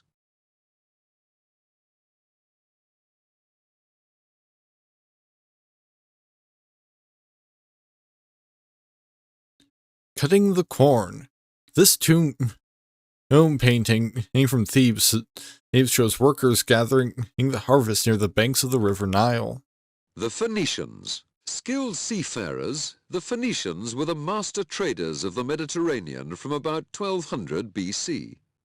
From their home cities in modern-day Lebanon, they sailed as far as southern Spain. Their ships carried luxury items such as glass, wine, and colored cloth, which they exchanged for raw materials such as tin and copper. In about 800 BC, the Phoenicians founded the city and port of Carthage, which quickly became the center of its own trading empire.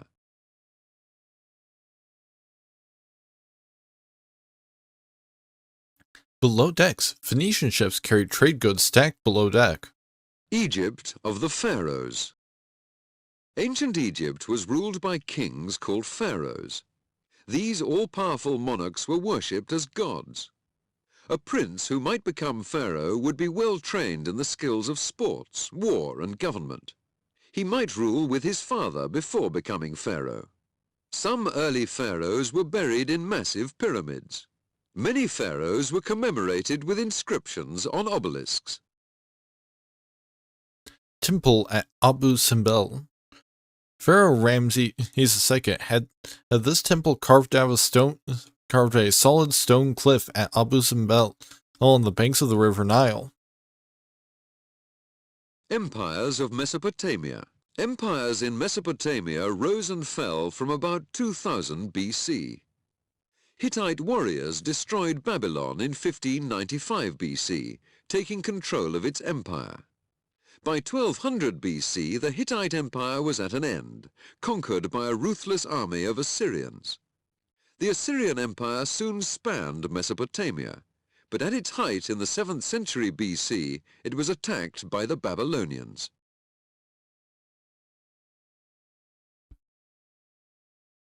Assyrian sculpture. Assyrian sculpture. This sculpture shows Assyrians using a battering ram to attack a city. The first cities. Once farmers learned to supply land with water from rivers, they could grow more crops and provide food for others. Some people could make items like pots and then trade them. Craftspeople and traders gathered together in large settlements, which became the first cities. The first people to live in cities were the Sumerians of Mesopotamia. In about 3500 BC, they began to build mud brick cities like Ur and Babylon.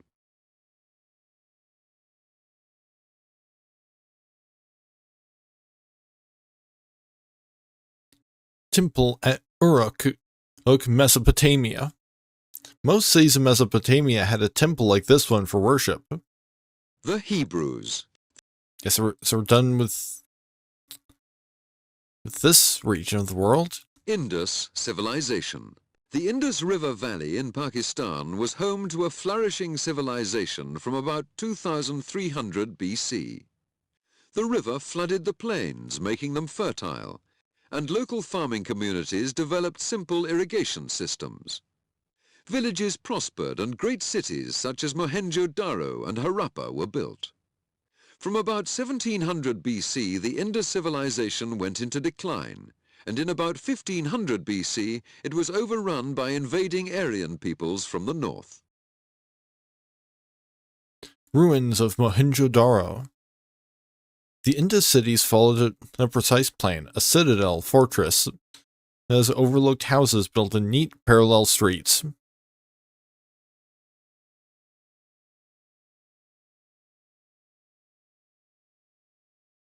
Ancient China. The Shang dynasty of kings and nobles ruled the northern part of China from about 1766 BC to 1122 BC. The rulers used peasants and slaves to work the fields and to build palaces and cities, such as the capital at Anyang in central China. In about 1122 BC, the Chu, a people from western China, led a revolt and ousted the Shang rulers. Nomadic barbarians from the north invaded in 771 BC, bringing chaos to China. Shang bronze. This vessel shows a Chinese tiger protecting a man. It is engraved with animal motifs. I mean, yeah, it's a tiger. The first Australians. The people who settled in Australia about 60,000 years ago were Stone Age hunter-gatherers. They arrived with a The people who settled in Australia about 60,000 years ago were Stone Age hunter-gatherers. They arrived with only the most basic skills. They could make fire and very simple stone tools. These skills were enough for them to begin the process of changing the Australian landscape. They used fire to clear large areas of dense vegetation in order to make hunting easier. The hunters' success meant that many of the larger animals soon became extinct. Apart from stone tools found in caves, the only evidence of the first Australians are some ancient rock pictures. Rock picture. These figures were painted onto a cliff face at Kakudu in northern Australia. Indus civilization.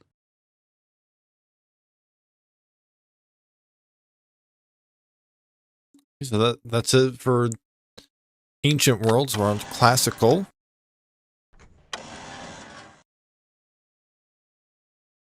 Hopewell culture. The trade networks established by the Hopewell culture, 200 BC to AD 400, extended across much of eastern North America. Raw materials such as native copper, seashells and shark teeth were traded over great distances for finished items such as jewelry and stone tools. Hopewell people built ceremonial centers dominated by enormous mounds and other earthworks. Most of these mounds, including the Great Serpent Mound, are located in the Ohio Valley region.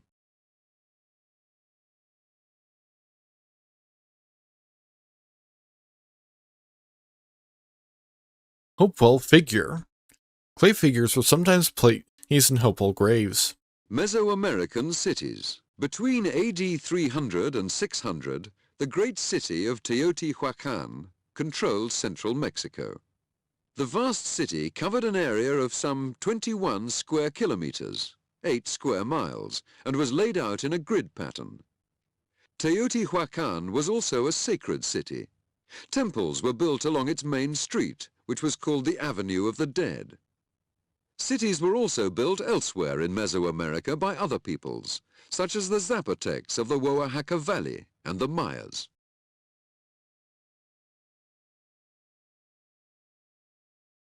Ceremonial center.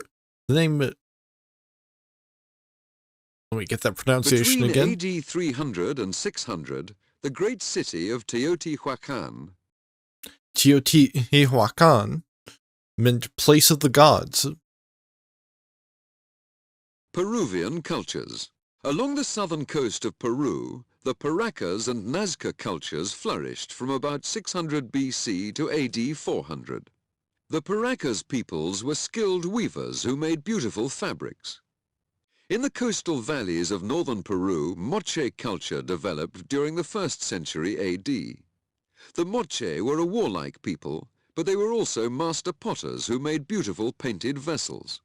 To honor their gods, the Moche built vast pyramid temples, such as the Huaca del Sol. Moche warrior. This effigy pot of a Moche warrior, made in about 100 Common Era shows a padded cotton tunic that served as armor. Hopewell culture.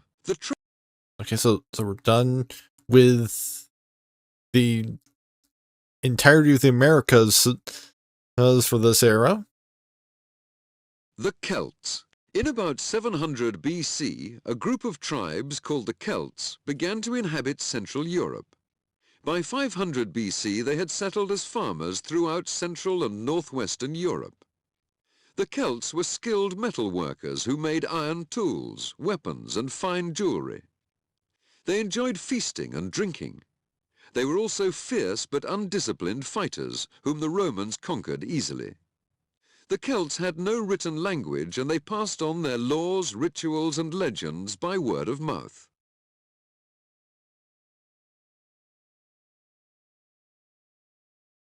Detail from decorated cauldron. Celtic metalworkers from Central Europe made this silver cauldron in about 100 BCE. Early Christianity. A number of religions gained followers throughout the Roman Empire in the 2nd and 3rd centuries AD. The cults of Isis and Mithras were especially popular, but St. Paul's missionary skills helped Christianity become a major religion in the Roman world. During this time, Christians were often subjected to brutal persecution by Roman emperors, but Christianity eventually became the official religion of the empire.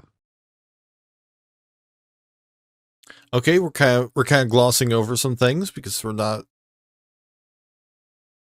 they just say it eventually became, and not really how or why. But hey, they also skipped the part about the brutal persecution, including sexual assault, from what I recall of the previous interactive history thing. Balaam meets the angel. This biblical story was painted on the wall of a catacomb underground burial room in Rome. Greek city-states. Ancient Greece was made up of hundreds of self-ruling city-states. From the 8th century BC, the Greeks began to establish new city-states throughout the Mediterranean. These Greek colonies came into contact with the mighty Persian Empire. Tensions grew between the Greeks and the Persians, and in 500 BC, war broke out. In 479 BC, the armies of an alliance of Greek city-states finally defeated the Persians. Acropolis. The remains of the Acropolis dominate modern Athens. Germanic peoples. The frontiers of the Roman Empire were being overrun by land-hungry barbarians in the 5th century AD. These included the Germanic Goths, Vandals, and Franks, as well as Attila's Huns. The Romans made treaties with barbarian tribes, or played them off against one another. By the end of the 5th century AD, the Western Roman Empire had crumbled, and new Germanic kingdoms ruled much of Europe. Strap buckle. This ornate buckle was produced by a Frankish metalworker in the 500s. Greek civilization. The cultural achievements of the citizens of Greek city-states during the Classical Age, 500 BC to AD 500, influenced Western civilization for more than 1,000 years. Greek scientists made discoveries about the natural world. Greek philosophers developed ideas about how to govern a state, and Greek art and drama flourished.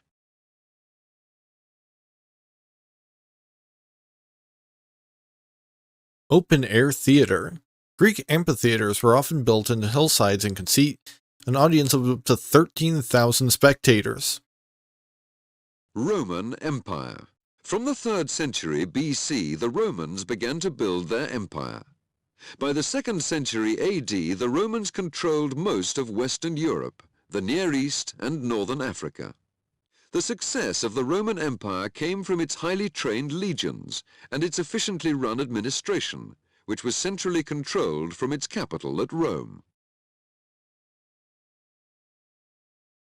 Center of the empire. Many buildings survived from when Rome was capital of the Roman Empire. Roman life. The rule of the first Roman emperor, Augustus, began in 27 BC. It witnessed the beginning of the Pax Romana, a period of political stability and great prosperity that lasted nearly 200 years. During this time, the Roman Empire ruled the Mediterranean and much of Western Europe. The empire was highly organized and centrally controlled. A network of roads linked its territories to the capital at Rome. The well-trained Roman legions defended any trouble spots on its borders. The citizens of the Roman Empire shared a common law, a common culture, and a common language, Latin. Roman remains. Leptis Magna in northern Africa is one of the many Roman cities now in ruins.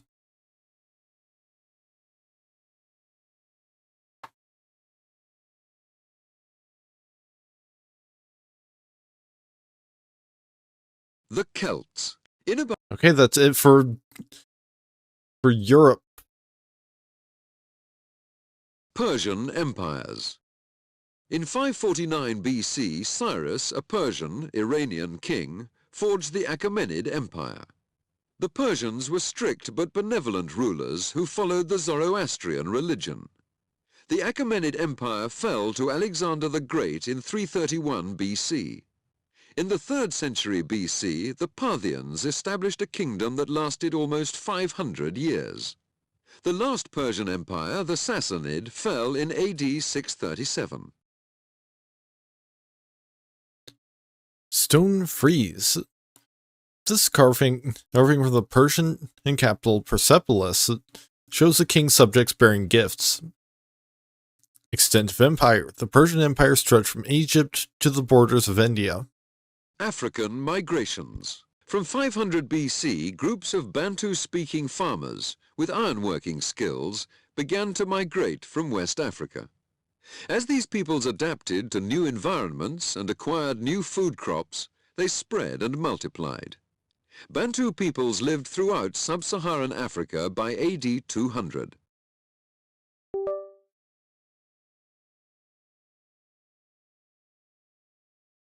Bantu migration. This map shows the routes taken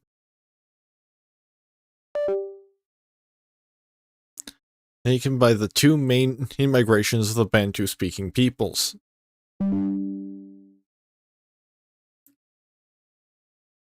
Hill's unchanging life. Khoisan,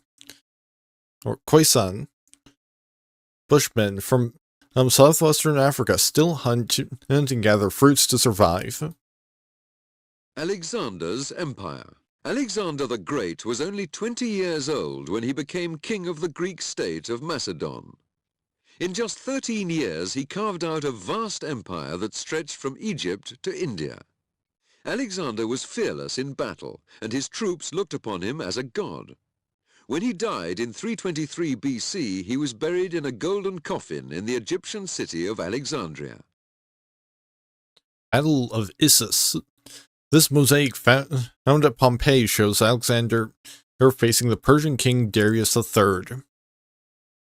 Nok culture. Between 500 BC and AD 200, the Nok culture flourished in central Nigeria. The Nok people lived in small farming communities. Leading a settled existence gave the Nok people time to develop a distinctive, stylized form of art. They produced spectacular terracotta sculptures. The name Nok comes from the mining village where the sculptures were first found. Terracotta head. Most Nok sculptures are of humans and animals. Persian empires. In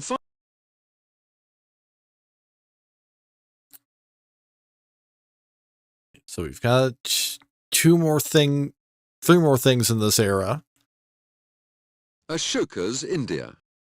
The greatest ruler of the Mauryan dynasty was Ashoka. He ruled most of India during his 33-year reign, circa 265 BC to circa 232 BC. Ashoka was a Hindu who converted to Buddhism after seeing the suffering caused by war. During Ashoka's rule, Buddhism spread throughout India. Lion pillar.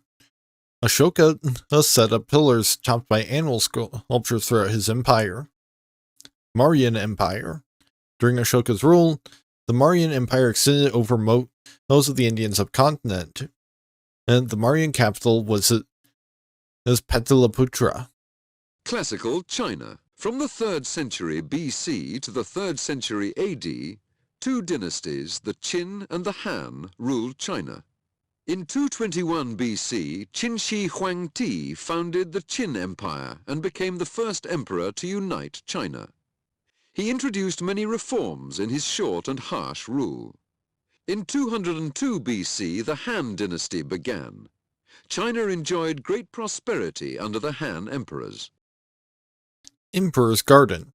Han emperors had beautiful ornamental gardens. Gupta dynasty. From AD 320 to 500, the Gupta family extended their kingdom of Magadha by conquest and ruled over most of northeastern India.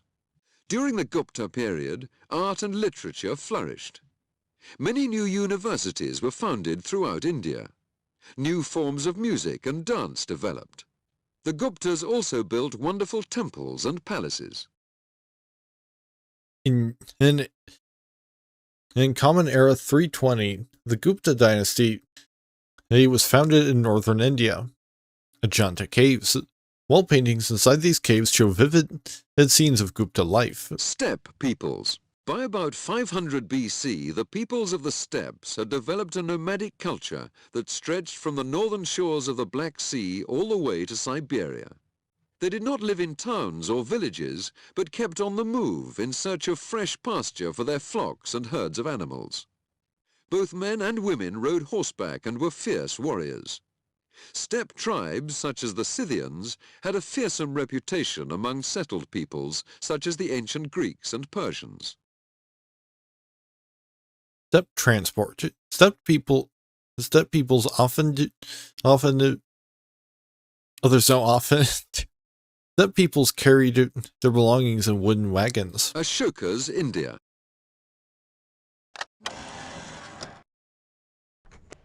I've got the age of great religions. The Toltecs. From about AD 900 to 1200, a warlike people called the Toltecs ruled an empire in Mexico. They made their capital at Tula and took over the Mayan city of Chichen Itza. Their main god was Quetzalcoatl. Their striking Chacmul statues were used in rituals involving human sacrifice. In battle, Toltec warriors held banners decorated with jaguars, coyotes, or eagles. They fired darts of razor-sharp obsidian, a volcanic glass, from grooved wooden throwers.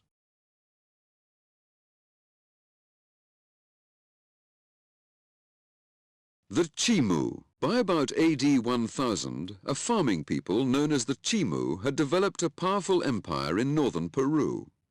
Like the Mochi people before them, the Chimu used a great network of canals and reservoirs to water their valley fields. Covering about 6 square kilometers, 2.3 square miles, their capital, Chan Chan, was the largest city in South America at the time. The Chimu were excellent metal workers, weavers, and potters. They wrapped their dead in colorful mummy bundles. Their empire reached its greatest extent in the mid-1400s. In about 1466, it was conquered by the mighty Incas. Timu painted textile. A figure in an elaborate headdress is surrounded by cats and other animals. The Mayas. For about 6 centuries, from AD 300 to 900, Mayan civilization flourished in the lowlands of modern Guatemala and Mexico. Many Mayas lived in city-states such as Tikal, Palenque, and Copan. Here their rulers built splendid pyramid temples, palaces, plazas, and ball courts. Learning, art, and trade flourished, and scribes developed a writing system using glyphs, symbolic figures. Mayan astronomers and mathematicians were highly skilled.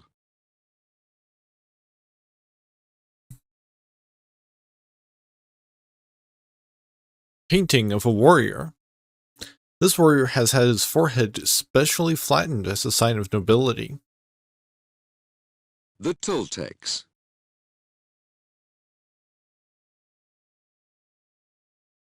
Easter Island. The Polynesian people of Easter Island began to carve and erect gigantic stone statues about 1,000 years ago. They also developed their own hieroglyphic writing. Like most aspects of their remote and mysterious society, the script is still not understood. There were never more than about 7,000 people living on the island. After about 1600, their culture went into a sudden and violent decline. Oh, was it really, did they really just do that? Because I mean, like, we're talking about 1600.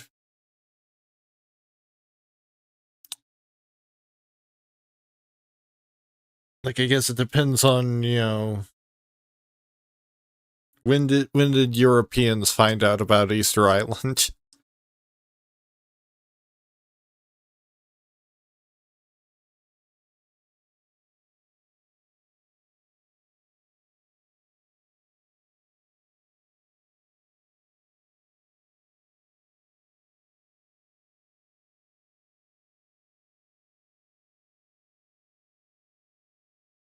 Okay, so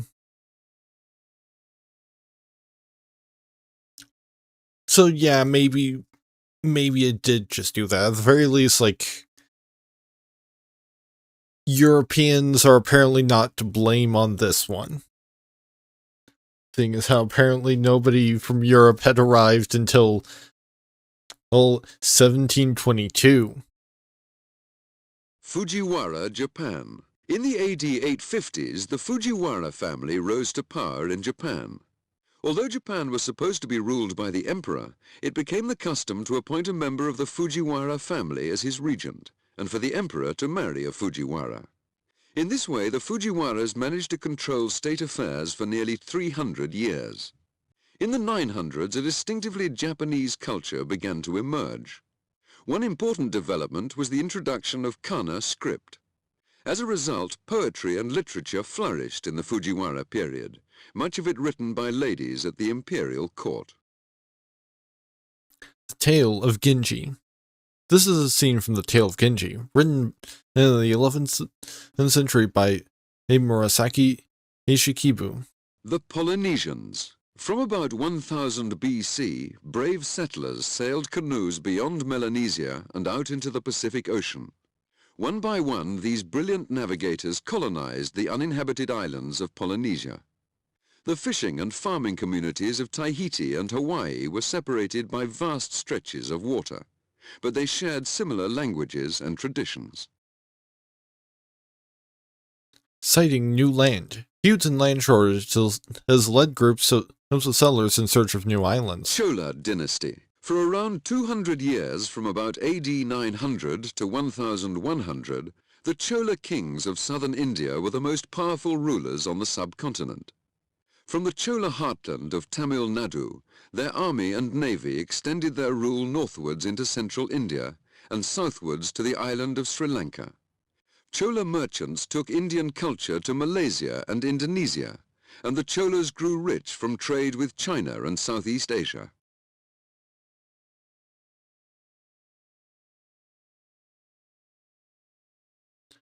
Chola statue. This bronze statue shows the Hindu god Shiva, or is it Shiva? I've always heard it pronounced Shiva, but I mean, there's no H, and Shiva could be. In fact, I think Shiva is somebody else.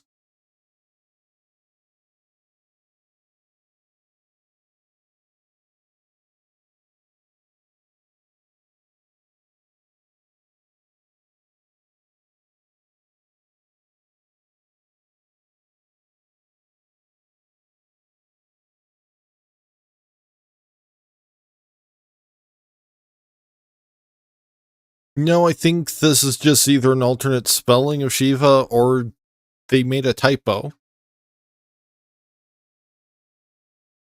China's Golden Age. After a period of turmoil that lasted almost 3.5 centuries, China was united under the Sui dynasty, AD 581 to 618.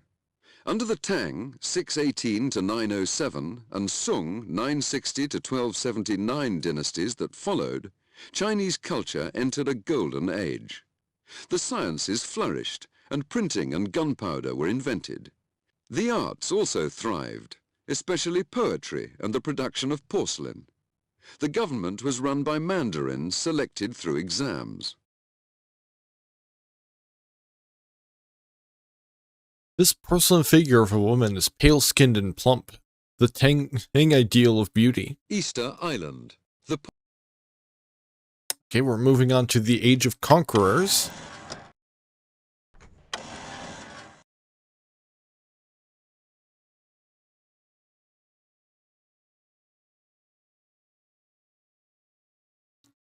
Or are we? Because I think...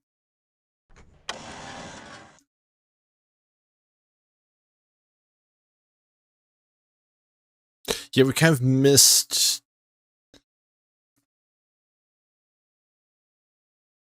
I think we missed all of Europe, actually.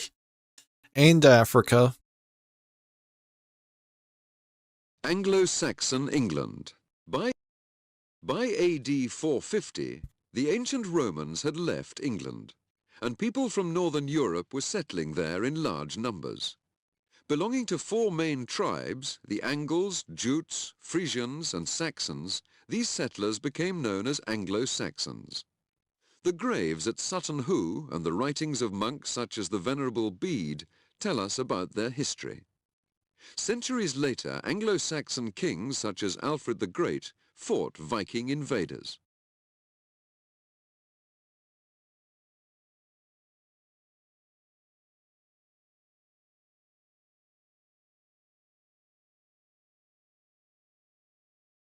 Oh, we've actually got extra audio for this one.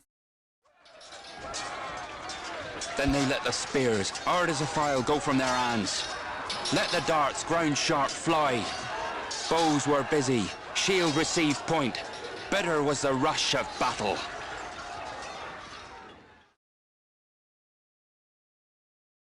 This poem describes a battle between Vikings and Anglo-Saxons in 991. Charlemagne's Empire. The empire created by the Frankish king Charlemagne revived some of the glories of the Roman Empire. Much of Western Europe was once more united under his rule. From the beginning of his reign in AD 771, Charlemagne made war against pagan tribes and fought to extend the boundaries of the Christianized world. In 800 he was crowned by Pope Leo III as the first Holy Roman Emperor. Charlemagne's court became a center of cultural and intellectual brilliance. From 794, the court was based in the city of Aachen in Germany, where Charlemagne had a grand palace built. Eastern realms. By the AD 900s, the Slavs had set up several states in Eastern Europe, including Poland, Bohemia, and Moravia, both now in the Czech Republic. These states were converted to Christianity by missionaries from Rome. Other Slav states which emerged, such as Bulgaria and Kiev, now in the Ukraine, were influenced by the Byzantine Empire. Orthodox Christianity was introduced to Kiev in 988. Alongside these Slav states, the Magyars formed the state of Hungary in the 11th century. Kievan splendor. Completed in 1037, St. Sophia's Cathedral was one of the first Christian buildings in Kiev. Feudal Europe. From about AD 800 to 1300, most of Western Europe was organized by the feudal system. The king owned all the land, which was divided into areas known as manors. The lord of the manor was the king's vassal. He swore loyalty to the king and promised to provide fighting men to defend the kingdom. Serfs lived in the villages and worked the land around the manor house. They gave a share of their crops to the lord of the manor.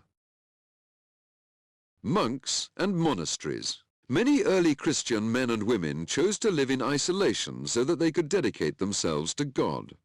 In the 4th century AD, St. Anthony founded the first monastery, a community of monks who lived, worked, and prayed together. This practice took root in Europe. Missionaries such as St. Columban and St. Gall also founded monasteries. Many monks lived by the rules of St. Benedict. He told them to work in the fields, copy religious manuscripts for the library, and spend time teaching young monks. Vikings and Normans. From about AD 800 to 1050, Viking warriors in sleek longships terrorized Europe. They set sail from Scandinavia in search of silver, slaves, and land. Some raided Britain and France. Others invaded Russia, sailed up rivers far into Asia, and braved the Atlantic Ocean. They settled in many places. The Vikings who settled in northern France became known as Normans, and their land was called Normandy. Anglo-Saxon Eastern Realm.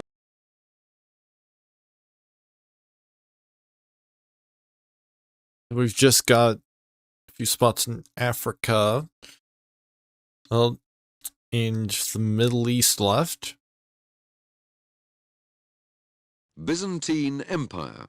When the Western Roman Empire collapsed in AD 476, Constantinople, now Istanbul, became the capital of the Eastern Roman or Byzantine Empire. Despite invasions and constant religious disputes such as iconoclasm, Constantinople was one of the world's largest and richest cities. It continued as a center of Orthodox Christianity until 1453. Let's check out iconoclasm. There was a bitter conflict in the Byzantine Empire during the 700s and 800s over the use of icons, holy images. The iconoclasts, or image breakers, fought against the worship of icons and destroyed religious art. In AD 730, the Byzantine Emperor Leo III banned icons. Later, the Empress Irene restored their use. The controversy lasted until the eventual defeat of the iconoclasts in 843, not 18. Today, the icons of Orthodox churches are celebrated as treasures of Byzantine art. Christian Ethiopia. For more than 1,000 years, Aksum, later called Ethiopia, was the only Christian state in Africa. Christianity spread there from Egypt. The first Christian emperor took the throne about AD 325. He ruled a busy trading empire with many ports and fleets of ships plying the Red Sea. With the rise of Islam in the 600s, Christian Aksum slowly declined. By the 11th century, rule had transferred to the Zagwe dynasty. Islamic conquests. The Prophet Muhammad founded Islam, the Muslim religion, in Arabia in about AD 622. Inspired by the new faith, the Arabs began an amazing series of conquests. From 633 to 643, they overran Persia, Syria, and Egypt. By 732, the Arab Empire reached from Spain to India. That same year, Muslim expansion into Europe was halted at the Battle of Poitiers in France.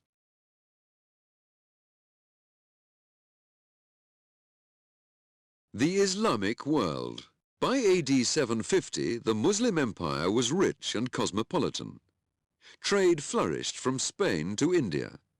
The great cities like Cordoba in Spain and Baghdad, now in Iraq, of the Arabian Nights, had paved, well-lit streets and busy markets. They were great centers of learning and the arts that attracted the best physicians, astronomers, and philosophers. Byzantine Empire. Alright, now we can move on to the Age of Conquerors.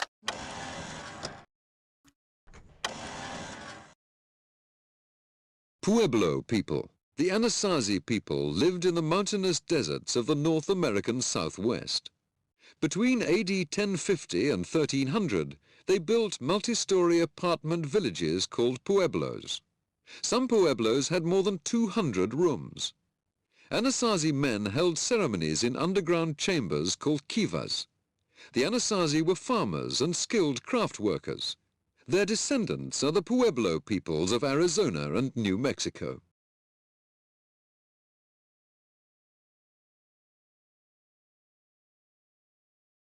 The Aztecs. A wandering tribe called the Aztecs settled in what is now modern Mexico during the 1200s. Aztec warriors conquered many neighboring tribes. Within 200 years they controlled a large empire. They built great cities and made beautiful sculptures. The Aztec Empire collapsed in 1521 when Spanish conquistadors arrived in Mexico. Again, interesting how they talk in terms of just like, yeah, this happened to them, and not that, like, it collapsed. You know, no, it wasn't destroyed by the conquistadors. It collapsed when the conquistadors arrived.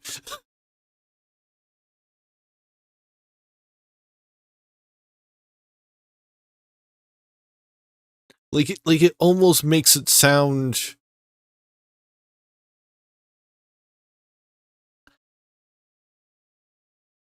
like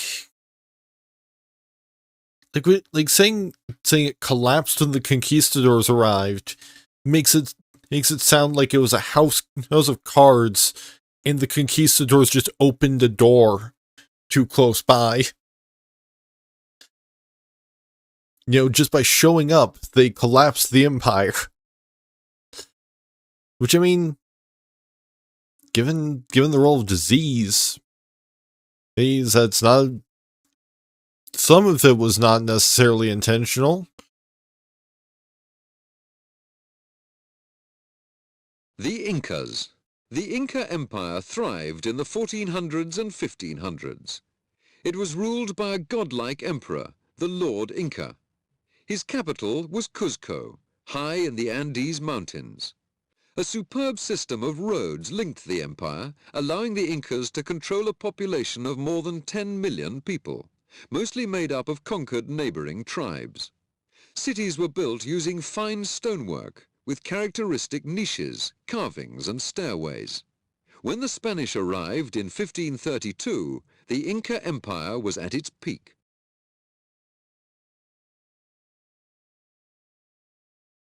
Right, Inca Empire. At its peak, the empire stretched from modern Ecuador to Chile.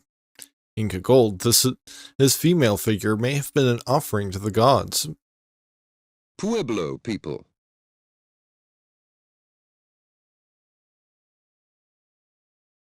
Hundred Years' War. In 1337, the English king, Edward III, declared war on the French king, Philip VI. Edward believed that he had a claim to the French throne. There were many sieges, great battles, and long periods of truce in the 116-year conflict. At first, the English won victories at the battles of Crécy, Poitiers, and Agincourt. Eventually, inspired by Joan of Arc, the French repelled the English invaders in 1453. English longbowmen and triumphed over French crossbowmen and at the Battle of Crécy. That's French. So Crécy in 1346. Italian city-states. From the 1200s, central and northern Italy was a patchwork of small city-states. Some, such as Venice and Genoa, grew rich importing luxury goods from the eastern Mediterranean. Others, such as Florence, became centers of banking. In many Italian cities, the inhabitants developed a strong sense of pride and identity, which was often expressed in magnificent public buildings. There was often intense rivalry between city-states, and sometimes war. Some cities hired armies of mercenaries to fight their wars for them. The cathedral of San Martino, in the city of Lucca, was completed during the 1300s. Medieval Europe. By the 1200s, the landscape of Europe was dominated by knights' castles. Knights led privileged lives, which contrasted sharply with the lives of the peasants who worked their land.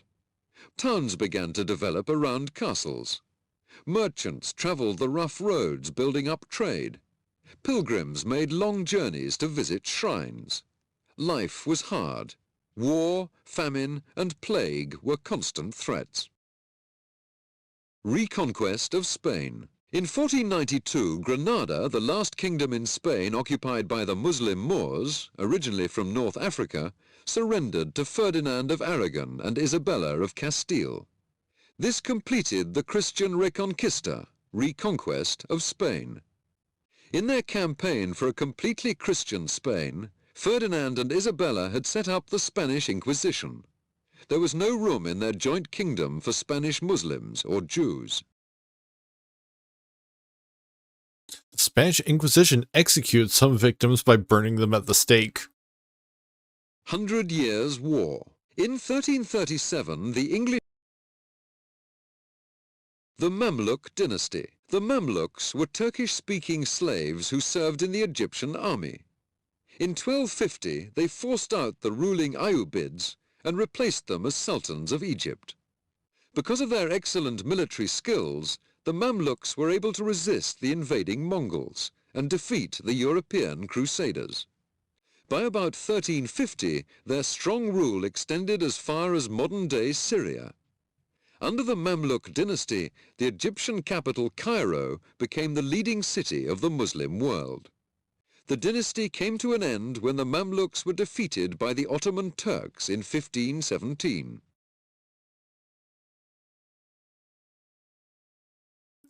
The mosque of the Mamluk ruler Sultan Hassan in Cairo was completed in 1378. Mali Empire. In the early 1200s, the powerful trading empire of Mali emerged in West Africa. Mali's Mansa, king, was Muslim, and many Malians converted too. Their capital, Timbuktu, became the center of Muslim learning and trade. Merchants crossed the Sahara Desert with caravans of camels carrying gold, cola nuts, and slaves. They returned to Timbuktu loaded with copper, cloth, dates, silk, and salt. Well, let's read up on cola nuts. The cola tree is native to West Africa. The small tree is known for its bitter chestnut-sized nuts which contain caffeine. Cola nuts are the main ingredient in the soft drinks called colas. Rise of the Turks. By the mid-1400s, the Christian Byzantine Empire was crumbling. The Muslim Ottoman Turks had conquered all but the capital city, Constantinople.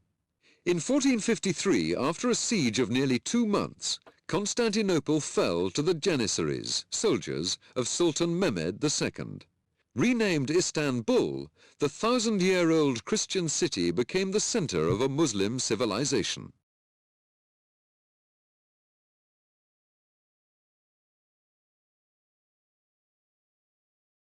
Hagia Sophia, Istanbul. Hagia Sophia was the largest church in the world and the center of Orthodox Christianity. The Turks converted it into a mosque. East African traders. From the 9th century onwards, the city ports of East Africa, such as Sofala, Malindi, and Zanzibar, belonged to the highly developed Muslim trading world. Enterprising merchants in the cities exchanged exotic Oriental imports for gold, slaves, and ivory from the interior. Arab traders in dhows, sailing boats, carried African goods and slaves across the Indian Ocean to Arabia, India, and Southeast Asia. Monsoon winds. Ongoing dhows Ocean-going dhows use the monsoon winds to sail from India to East Africa. Great Zimbabwe. In the dusty bushlands of southwestern Africa stand the massive stone ruins of Great Zimbabwe. This city was built between AD 1000 and the mid-1400s and was the religious and trading center of the Shona people. The people of Great Zimbabwe traded cloth, beads, swords, ivory, tortoiseshell and slaves with the Arab merchants who sailed down the east coast of Africa. The most valuable product traded was gold from the mineral-rich mines of Zimbabwe. The main enclosure of Great Zimbabwe was built over a period of 400 years. The Crusades. In 1095, Pope Urban II urged all Christians in Europe to take up arms against the Turkish Muslims and win back the holy city of Jerusalem in Palestine, now Israel.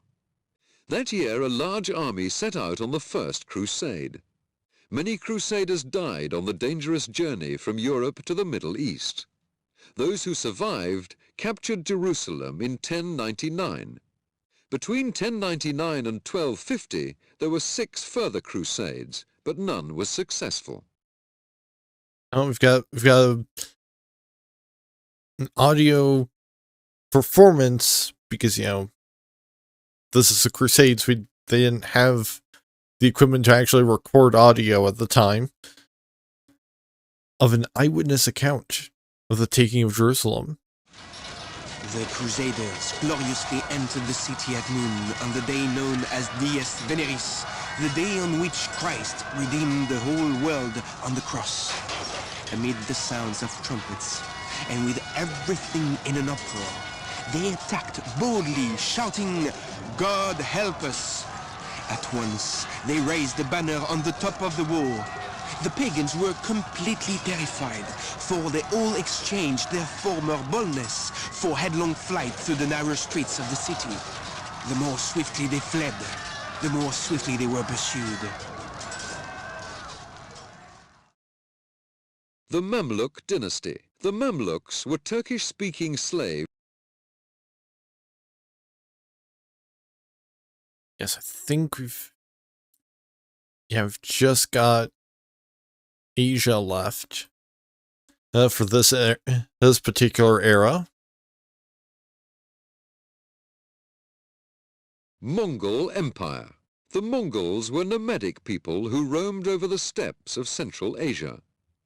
By 1206, Genghis Khan was leader of these tribesmen and had united them into a ruthless army. By the end of the 1200s, the Mongols were nomadic people who roamed over the steppes of Central Asia. By 1206, Genghis Khan was leader of these tribesmen and had united them into a ruthless army. By the end of the 1200s, the Mongols ruled the largest land empire ever known. Indian states. At the beginning of the 1200s, Muslim invaders originating from Central Asia conquered the north of India and established the Sultanate of Delhi. During the next century, they extended their control over much of Hindu southern India.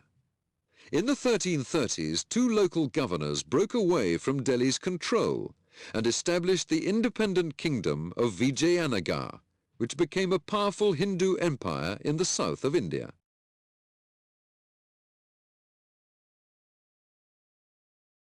This tower was built during the 1200s to celebrate the Muslim conquest of Delhi. Japan of the samurai. Military leaders called shoguns replaced the courtier politicians of the Fujiwara family as the real rulers of Japan in the 1100s. The shoguns ruled with the support of powerful and often competing overlords, each in command of his own army of samurai knights.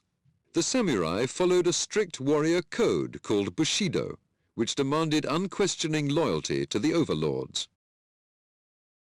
Okay, so first of all, interesting pronunciation of samurai. Samurai.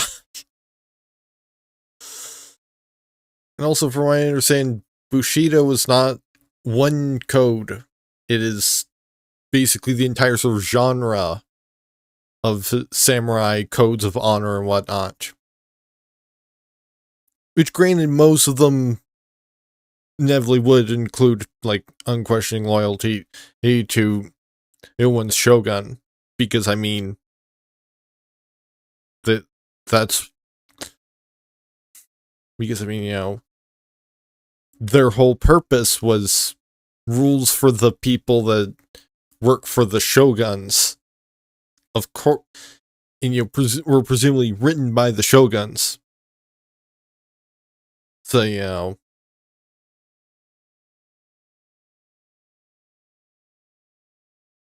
Khmer Empire. From the 9th to the 14th century AD, the Khmer Empire of Cambodia controlled much of Southeast Asia.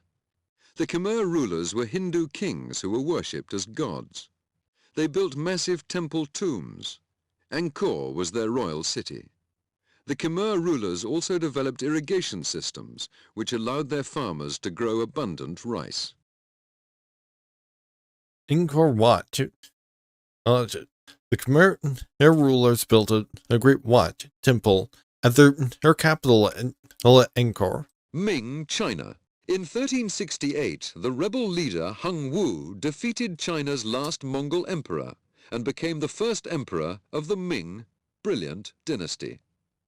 Hung Wu's descendants had more power than previous Chinese emperors, but they lived a sheltered life within the Forbidden City and were remote from the common people. It was the Mandarins who managed the flourishing agriculture, trade, and art of Ming China. Statues of ferocious beasts like this one stand at the Imperial Palace gates in Beijing. Mongol Empire. Now we're on to the Age of Explorers.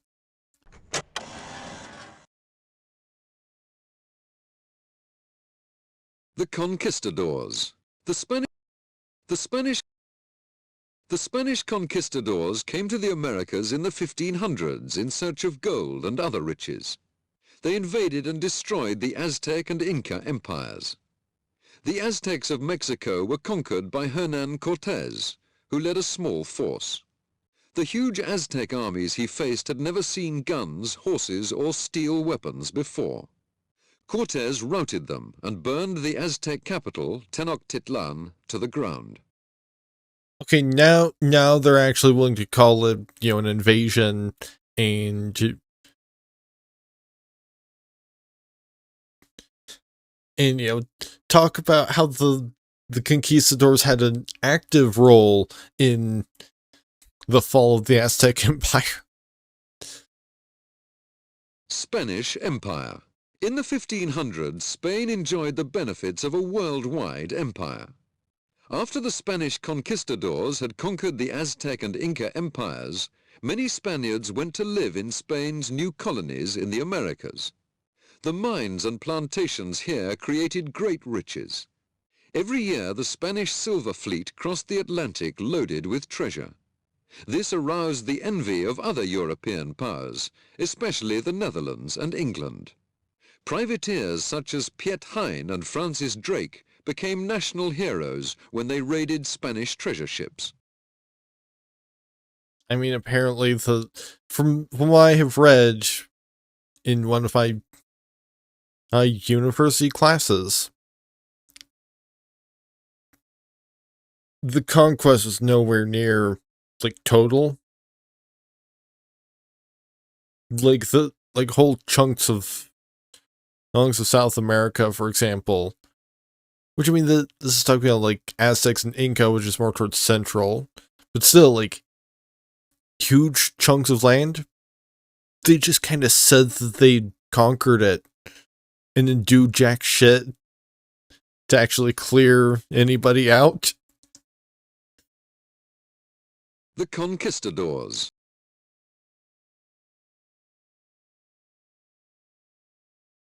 Great Voyages.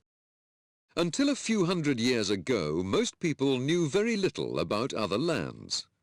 In the 1400s, Spanish and Portuguese rulers such as Ferdinand and Isabella and Henry the Navigator began to fund voyages of exploration.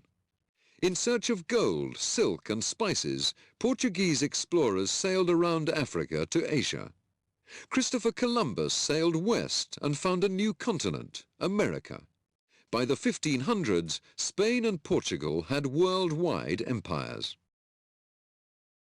Habsburg power. In the 1500s, the Habsburg family of Europe reached the height of their power. They were the hereditary rulers of Austria, Hungary, Spain, the Netherlands, parts of Germany, and most of Italy. Their position was further strengthened in 1519, when the Habsburg Charles V was elected Holy Roman Emperor. His reign was dominated by the problems caused by the Reformation. Charles abdicated in 1556. He divided his land between his brother, Ferdinand I, who became Holy Roman Emperor, and his son, Philip II, who became King of Spain and the Netherlands. They would also later become well known for their distinctive chins, and as a result, the massive amount of incest. Notably, Charles V does not appear to have the distinctive Habsburg chin in this portrait. Granted, that could just be because it was more flattering to not depict him that way. The Reformation. By the 1500s, the Catholic Church had grown corrupt. A German priest, Martin Luther, started a movement called the Reformation. His followers were called Lutherans, but were renamed Protestants for protesting against the Church's attempts to limit their teachings. By the 1550s, other types of Protestantism appeared, including Calvinism. This religious conflict caused many wars, and thousands died as martyrs. The Renaissance. Learning and the arts made great advances in Italy in the 1400s and 1500s. This cultural revival is known as the Renaissance, meaning rebirth. Inspired by the heritage of classical Greece and Rome, scholars, poets, and philosophers looked at the world with fresh eyes. Artists began to study anatomy and to draw the human body realistically. Rulers commissioned buildings and great works of art. The new ideas soon spread across Europe. The Last Supper. Leonardo da Vinci, he painted this biblical scene on the wall of a convent in Milan, Italy. In 1498, he used perspective lines to draw the viewer's attention to the figure of Christ. Interesting how this is the type of... Yeah, this is when artists started paying attention to anatomy. The Last Supper shows Christ and the 12 disciples seated at a long table. Their heads are aligned along the painting's horizon line. The tops of the windows create diagonal lines that lead to Christ's head. This is the vanishing point of the picture. The table and the arms of several disciples create further lower diagonals. The lines of the ceiling also lead the viewer's eye towards the central figure of Christ. A vertical line positions Christ in the exact center of the scene. Tudor, England. The first Tudor to rule England was Henry VII, who came to the throne in 1485. The Tudor dynasty remained in power until the death of Henry's granddaughter Elizabeth I in 1603. During the Tudor period, there was considerable upheaval as a result of the Reformation. Under Elizabeth, however, the arts flourished, especially music, painting, and the plays of William Shakespeare.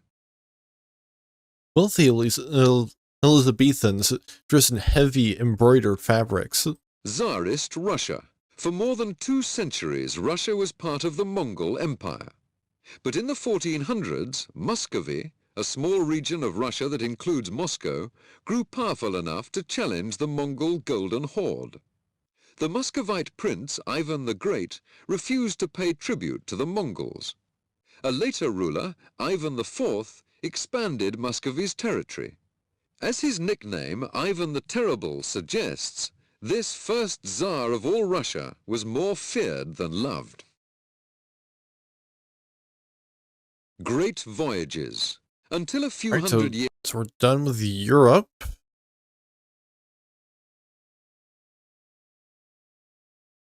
It just leaves Africa and Asia. Ottoman Empire. In the 1500s and 1600s, the Ottoman Empire of the Muslim Turks was the most powerful in the world. At its peak, it reached from Hungary to Egypt, and from Algeria to Arabia, covering more than 2.5 million square kilometers, 975,000 square miles. The Sultan lived in the capital, Constantinople, and ran the empire with the help of a vast network of slaves. The Ottoman Empire declined over hundreds of years. It collapsed in 1923. Portuguese settlements. Long-distance trade became vitally important to the Portuguese during the late 1400s. At each of the African ports visited by their ships, they built a stone fort overlooking the harbour. The forts provided secure storage for valuable goods such as gold, ivory, and slaves. By the mid-1500s, Portugal had a string of forts all the way around the coast of Africa. These forts also protected the sea routes that the Portuguese used to carry spices, silks, and other goods from India and China.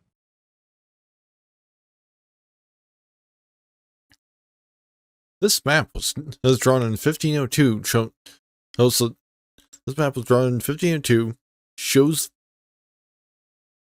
which was drawn in 1502. Shows the Portuguese fort of Elmina in modern-day Ghana.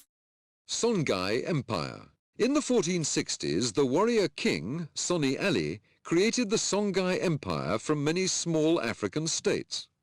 Under the Askiers, rulers who followed him, the empire grew rich on the ancient trade across the Sahara Desert. Camel trains carried gold, salt, dates, and silk between northern and western Africa. The Songhai cities became centers of Islamic learning. Kingdom of Benin. From 1400 to 1800, the Kingdom of Benin flourished in the lush coastal forests of West Africa. The Benin were ruled by a king called the Oba, who lived in a wooden palace. The Benin were skilled artists who made fine bronze statues and wood and ivory carvings. By the 1400s, the Benin had become rich through trading in cloth, ivory, and bronze. But by the 1600s, selling slaves to Europeans had become their main trade. Ottoman Empire. In the 1500s and 1600s... We've already done stuff with the Ottomans. Mughal Empire. In 1526, Babur, a new Muslim conqueror from the north, seized Delhi and founded the Mughal Empire, which lasted for more than 200 years. The empire was stable and orderly. Mughal emperors lived lives of luxury, but spent much of their time waging war to conquer new territory and suppress rebellion. The Mughals lost the last of their power with the arrival of British rule in the 1800s. Mughal court artists painted colorful miniature pictures. This one shows celebrations of the birth of a prince. The Maoris. About 1,000 years ago, the Maoris, a Polynesian people, arrived in New Zealand and named it Aotearoa. Their new home was colder than the tropical islands they had left behind.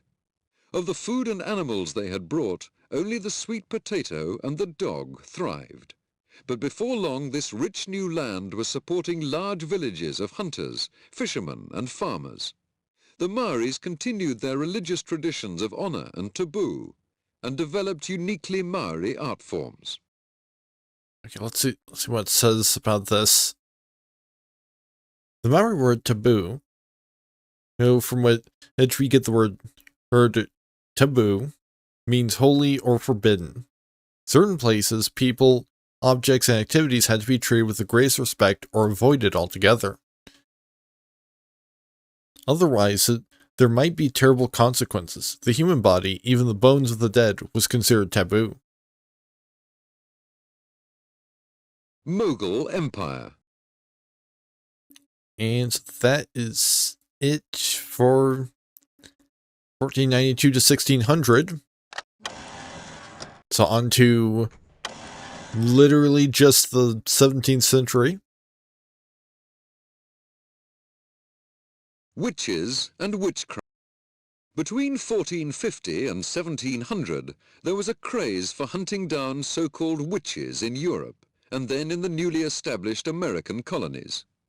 Witches were believed to be in league with the devil and to practice black magic to harm ordinary people. Those accused of witchcraft were often tortured until they confessed, and then hanged or burned at the stake. Pamphlet on witches is Witchfinder Matthew Hopkins is shown with a suspected witch and some of her animal helpers. North American settlers. The first European settlers in North America were the Spanish, who had already explored much of South and Central America. They founded St. Augustine in Florida in 1565. From the 1590s onwards, other European settlers also sailed across the Atlantic to the New World. The first successful English colony, Virginia, was founded in 1607. Pirates and plantations. Between 1492 and the 1800s, the islands of the Caribbean, the West Indies, were fought over by the European nations. The Caribbean became infested with pirates who preyed on trading ships. Sugar grew well in the West Indies. European colonists brought African slaves to work on sugar plantations, farms, and made huge profits. Witches and witchcraft. So that's it for the Americas. We don't have anything for South America or even Central America, really. Protestants and Catholic. Henry II of England declared himself overlord of Ireland in 1171. This was the beginning of an English presence in Ireland that was resisted by the Irish. The division between the two peoples intensified when the English became Protestant and the Irish remained Catholic. The English deepened Irish resentment further by establishing Protestant plantations in Ireland, especially in Ulster in the 1600s. Cromwell sat ex Drogheda. This picture shows English leader Oliver Cromwell's men and about to sack the Irish town of Drogheda in 1649. The town's inhabitants were massacred. Again, not really sugarcoating anything. Which, I mean, good for something that's supposed to be educational. Oh, like, you know, honestly, a lot of topics in history, like, if you're gonna sugarcoat them, just don't even teach them at that point. Because, like, a lot of the time, like, I feel like if you sugarcoat a lot of stuff, it just ends up being kind of revisionist.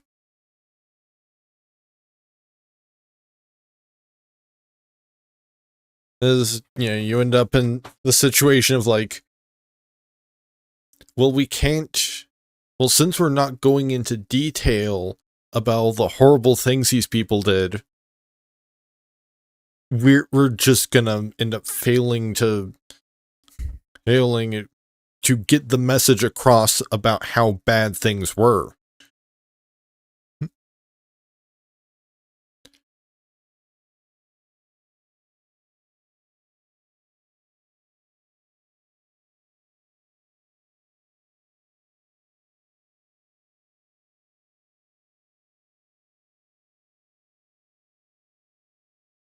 Like, you know, what could you use in place of massacred in this sentence right here that doesn't make Cromwell doesn't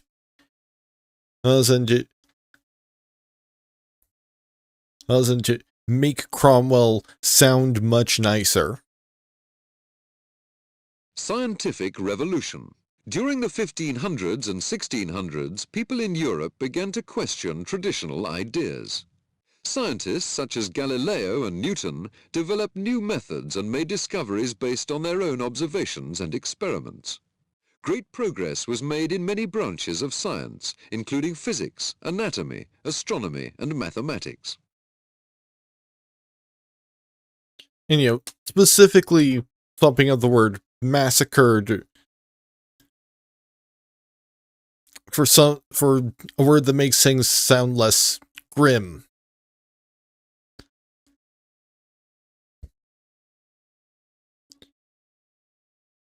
You know, to keep things light and kid-friendly.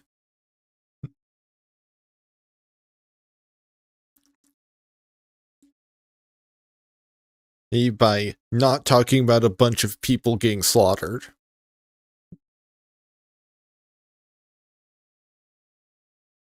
Anatomy lesson. John Bannister, a famous English anatomy lecturer, uses a dissected corpse to show how the body works. See, like this is something that they could have like sugar-coated a little by maybe just like not showing the picture of the dissected body. The Sun King. Louis XIV was the first and greatest of the absolute monarchs who ruled in Europe during the late 1600s and 1700s. Known as the Sun King, Louis XIV made France the most powerful state in Europe.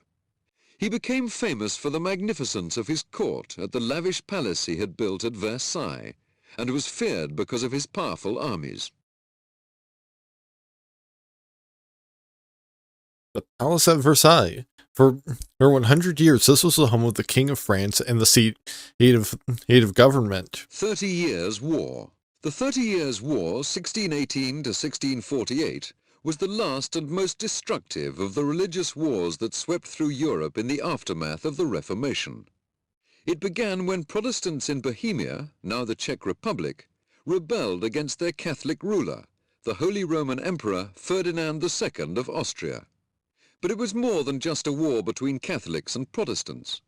It turned into a struggle to dominate Europe between Ferdinand II, supported by Spain and Bavaria, and France, supported by Sweden and various other Protestant states. This detail shows the Duke of Feria, commander of the Spanish troops, fleeing Constance in 1633. Dutch Golden Age. In the 1580s, 7 provinces of the Netherlands declared themselves independent of Spanish rule.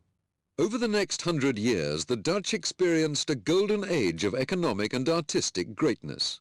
The Dutch port of Amsterdam became the largest in the world. Dutch artists such as Rembrandt developed a distinctive style of art. England in the 1600s. In 1642, a civil war broke out between King Charles I and Parliament. The king was defeated and executed in 1649. England became a commonwealth under the leadership of Oliver Cromwell. The monarchy was restored in 1660, when Charles II became king. London was struck by a plague in 1665, and the following year a great fire swept through the city. Protestants and Catholics. Henry II of England. Okay, we finished the Europe portion of the 17th century specifically. Safavid Empire. In 1501, the Safavids gained power in Persia, now Iran. For more than 200 years, the Safavids ruled an empire that included what is now Iraq and parts of Afghanistan. The Safavid Empire reached its peak under Shah Abbas I. He established his capital at Esfahan, which he made one of the most beautiful cities in the Middle East. Hausa states. The Hausa states flourished in what is now northern Nigeria in West Africa. The first Hausa state was founded in the AD 800s, but it was not until the 1400s that the Hausa peoples came into their full wealth and power. In contrast to the Ashanti, The Hausa had little to do with European traders on the coast. Instead, they developed important trading and cultural links with the Arab world across the Sahara Desert.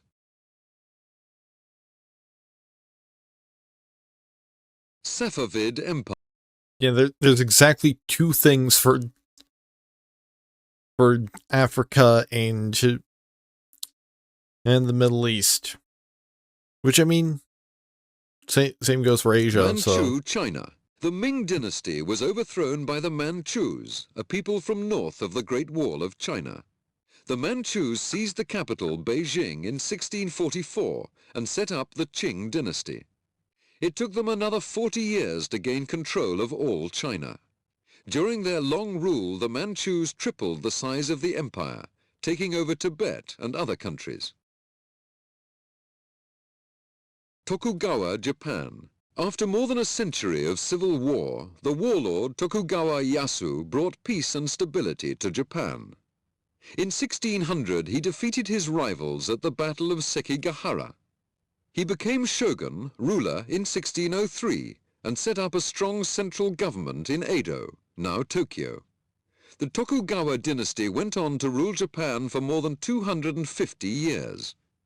During the Tokugawa or Edo period, Japan deliberately restricted its contact with the rest of the world. Portuguese ship at Nagasaki. Few Europeans are allowed to trade with Tokugawa Japan. Right, on to 1700 to 1825. We might not get to all of these because we effectively have 20 minutes to do. Yeah, we're probably not getting into all of these because at least one of these is probably going to take more than 5 minutes. And to be able to do 4 more sections in 20 minutes, they have to average 5 minutes each. French and Indian War. The French and Indian War, 1754 to 1763, was the last war between France and Britain in North America. Both sides recruited Native Americans. The Iroquois fought for the British. The Algonquins and Hurons helped the French. The British won the crucial Battle of Quebec. Latin America. Spain and Portugal ruled most of Latin America, South and Central America, as vast colonies from the 1500s. The local Creole population started to rebel against their colonial masters in 1808.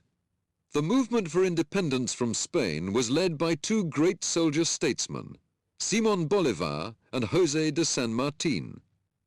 By 1831, all the former Spanish and Portuguese colonies had declared their independence.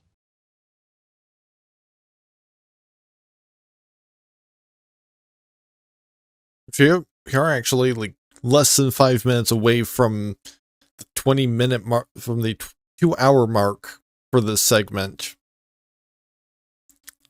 But I mean, for one thing, less than 20 minutes left. Not really getting into anything else.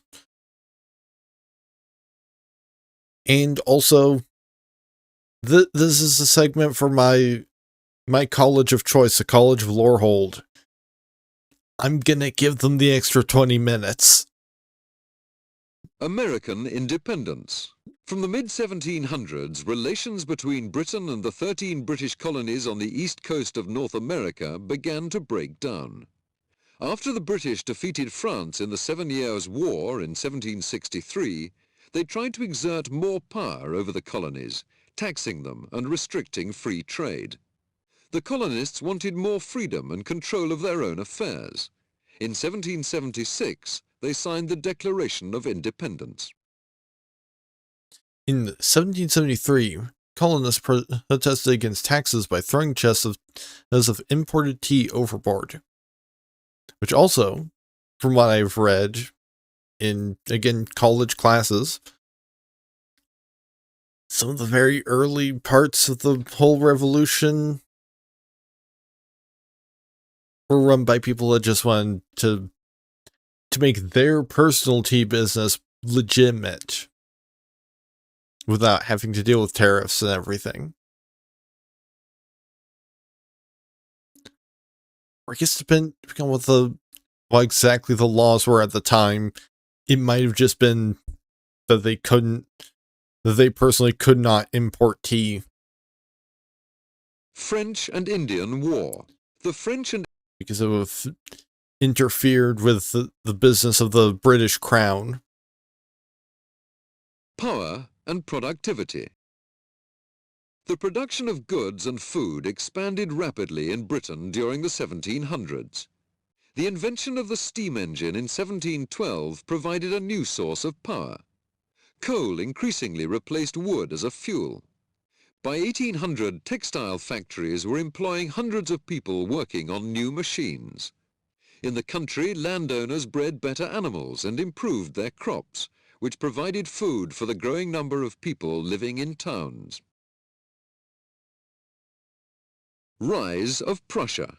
In the 1700s, the German state of Prussia, ruled by the Hohenzollern dynasty, became a major power in Europe. Frederick the Great, who reigned from 1740 to 1786, used Prussia's disciplined army to fight wars of aggression. He doubled the size of Prussian territory and challenged Austria's domination of the German states. Frederick was an enlightened ruler who encouraged education and the arts, abolished torture, and allowed freedom of religion. Russian conquests. Until the 1700s, Russia was a small, backward state. But under strong leadership, first from Peter the Great and then from Catherine the Great, Russia emerged as a major European power. Both rulers gained territory by military conquests. They also modernized the country by making it more European. This often brought them into conflict with the boyars, nobles. The French Revolution. On July the 14th, 1789, an angry mob attacked the Bastille prison in Paris. Poor Parisians, known as sans-culottes, were furious at the French king, Louis XVI. Facing a severe money crisis, Louis had asked the Estates General to raise taxes. This provoked the French Revolution. For 10 years, France was in turmoil. Louis was executed in 1793. The revolution ended in 1799, when the General Napoleon Bonaparte seized power. Napoleonic Wars. A successful general during the French Revolution, Napoleon Bonaparte seized control of the French government in 1799.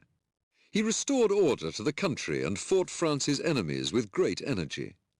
A brilliant soldier, he defeated Europe's finest armies in battle after battle. By 1807, France had the largest empire in Europe since that of ancient Rome. But Napoleon could not crush the Spanish, and Britain's navy beat his forces at the Battle of Trafalgar.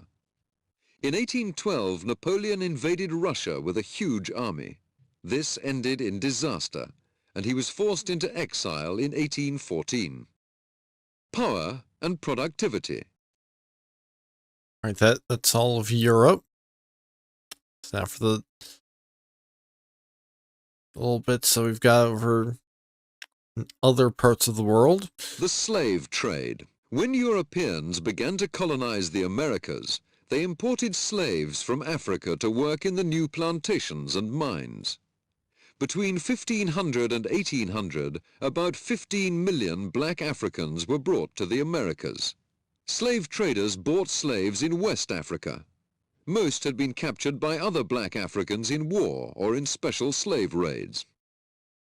Oh, we've got audio for... The slaves are never allowed the least bedding, either sick or well, but are stowed on the bare boards, from the friction of which, occasioned by the motion of the ship and their chains, they are frequently much bruised, and in some cases the flesh is rubbed off their shoulders, elbows and hips. The men are constantly chained, 2 and 2, the right leg of one to the left leg of the other. Some wet and blowing weather having occasioned the portholes to be shut and the grating to be covered, fluxes and fevers ensued. I frequently went down among them, till at length their apartment became so extremely hot as to be only sufferable for a very short time. It is not in the power of human imagination to picture a situation more dreadful or disgusting. Numbers of the slaves had fainted. They were carried upon deck, where several of them died.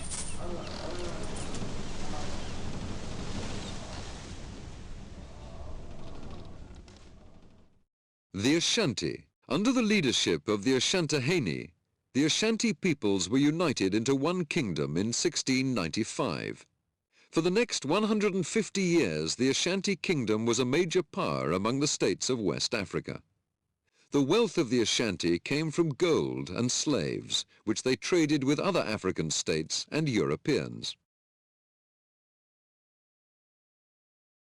End of the slave trade. By the early 1800s, there were movements in Britain and the United States to end the slave trade.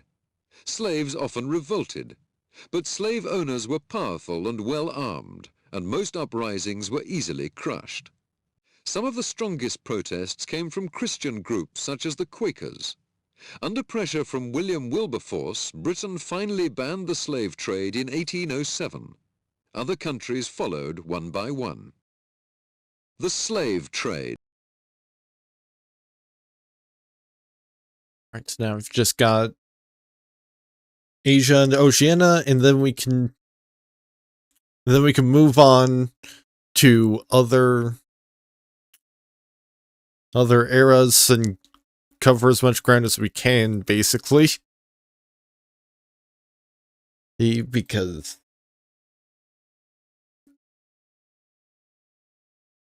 yeah, this has taken almost 10 minutes. The British Raj. As the Mughal Empire declined in the 1700s, India was divided between warring princes.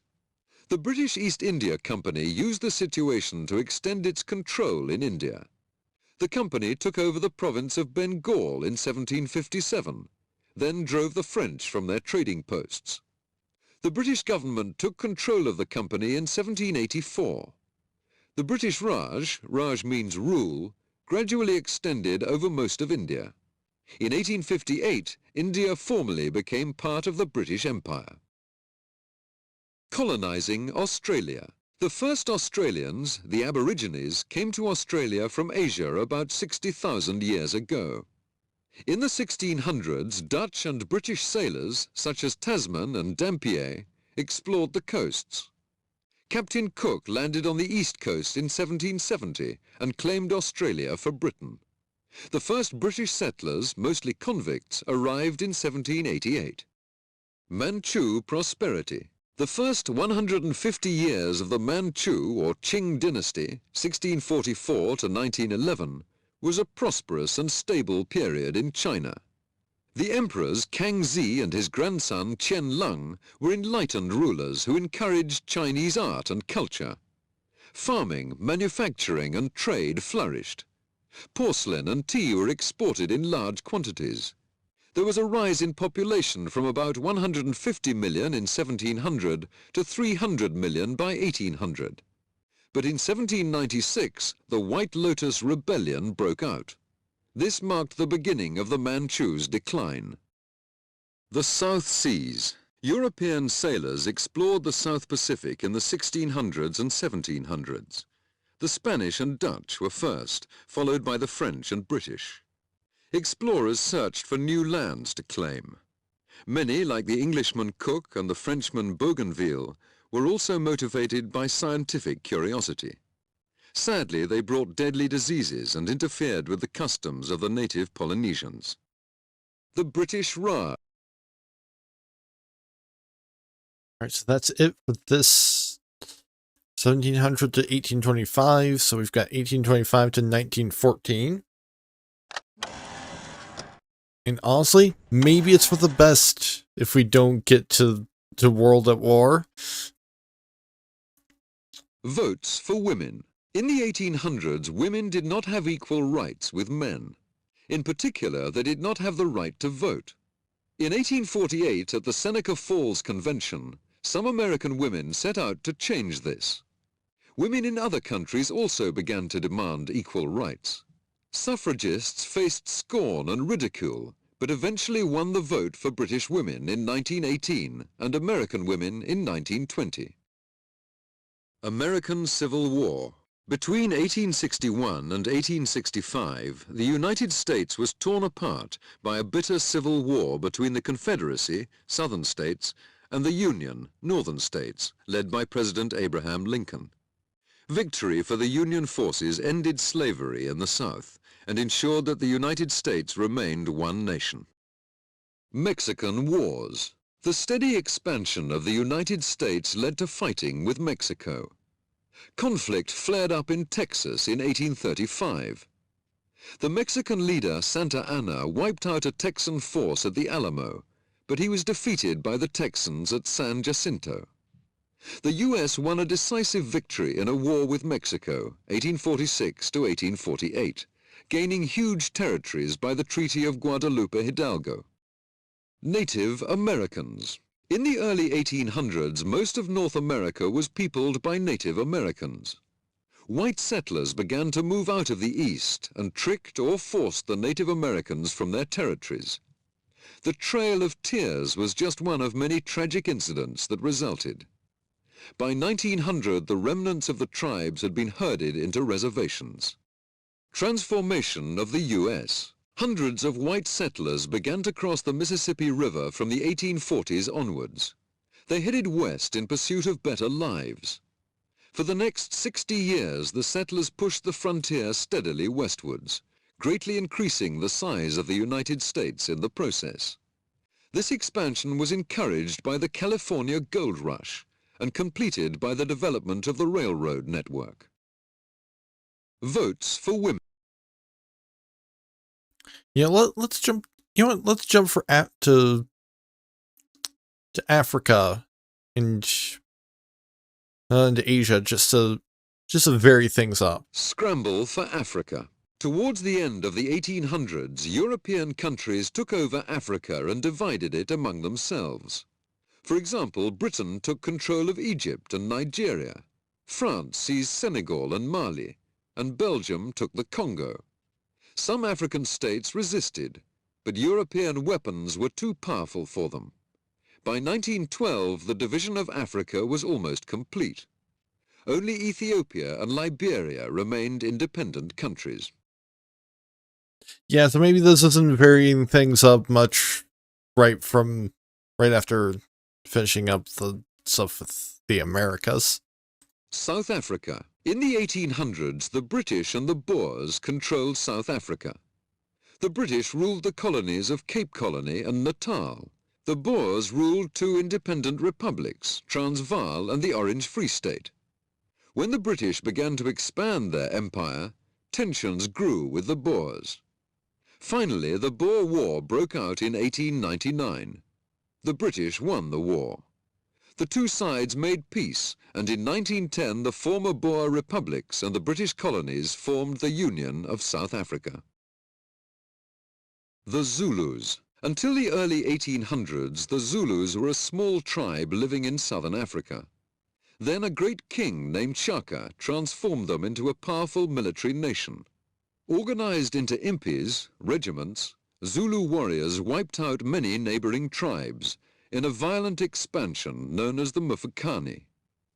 Later, in the 1800s, the Zulus fought Boer settlers and the British Army in the Zulu Wars. They lost to the British in 1879. Africa in the 1800s. In the early 1800s, Africa was changing.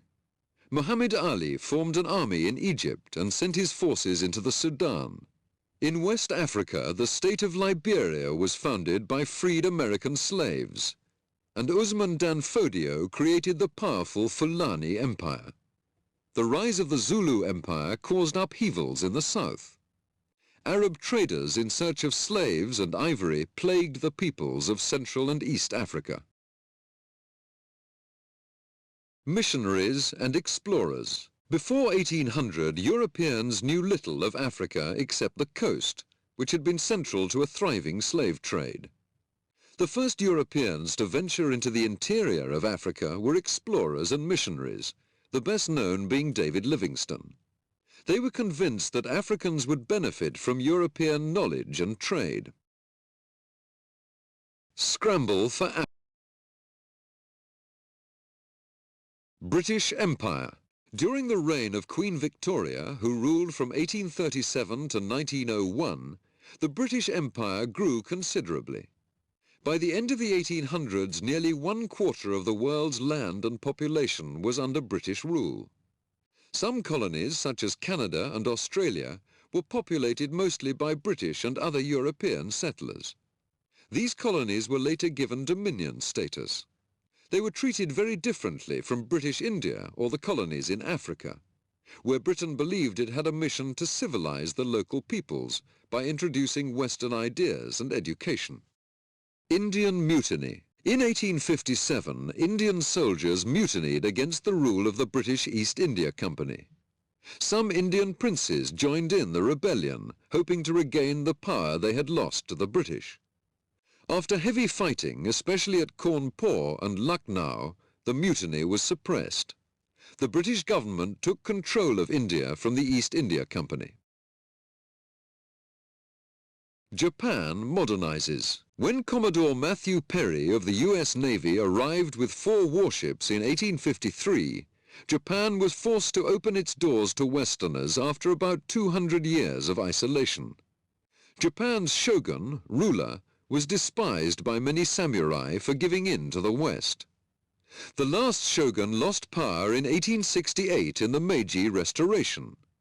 The Japanese then rapidly modernized their country, adopting new technology to make Japan powerful. Southeast Asia. Most of Southeast Asia came under the control of the British, the Dutch and the French during the 1800s. Only Thailand remained independent.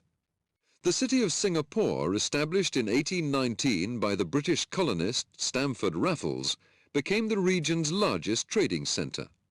Rubber, tin, coffee, sugar and rice were among the products shipped from Southeast Asia to Europe through the Suez Canal.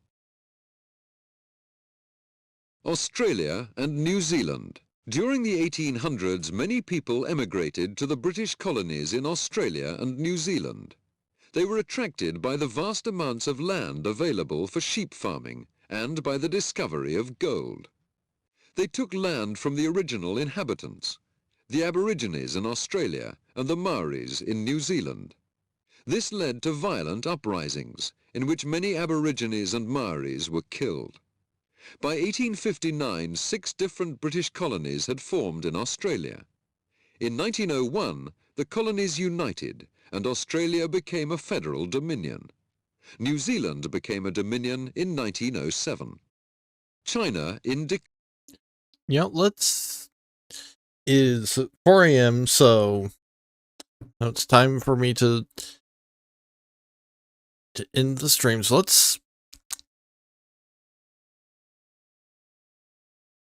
let's go science and technology in Europe. Science and technology. During the 1800s, science began to play an increasingly important role in technological development. Scientific knowledge lay behind most of the great advances in medicine, industry, agriculture, and communications. It made possible such crucial inventions as X-ray photography, the electric light, the internal combustion engine, and the telephone. Many scientists, such as Michael Faraday and Marie Curie, achieved global fame through their discoveries. Yeah, I figured let's leave it off on, if we're going to leave it off on this era of history, might as well go with something in Europe, because they're, if we're looking for something that's not a complete downer to end on, because, they were the main peoples really because Europe was the main place where where a lot of people were having a good time. Maybe. Because but at the very least, if you were a wealthy European, you were probably having a pretty good time. In the 19th century.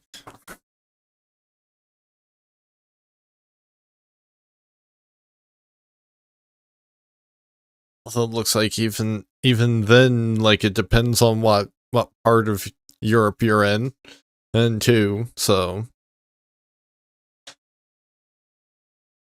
that's gonna be it for me tonight. Next stream is planned for tomorrow, with a couple more segments, probably mostly the Prismari one, because like, I might cut the Quandrix one down to just an hour unless I find a different math game, because I get the feeling that, honestly, I don't know if I can find an interesting math game. Maybe if I find one that has, like, a plot, you know, that has, like, a story that's trying to tell, that might make it more interesting. You know, something that's not just, oh look, do math, and then maybe you'll like unlock a little animation of a very quote unquote handsome cartoon character. They're doing a little dance. Granted, the game that I have prepared for the Quandrix section right now is not Darcy Jean's Math Jam. It is, I believe, Math Muncher it's called. But given that I kind of got bored with Word Muncher, I don't know how interesting more of the same will be. And I don't know if Math Muncher will be all that different.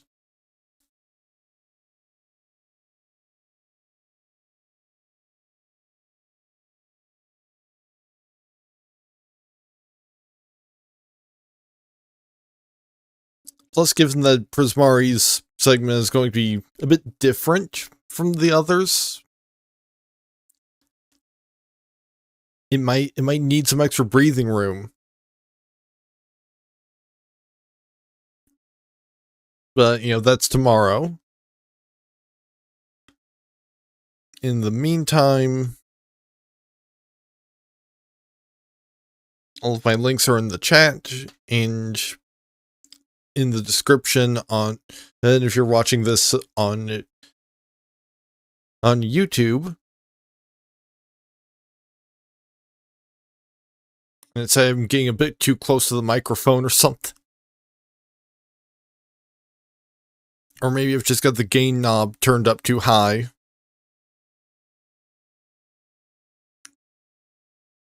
And let's find somebody to raid.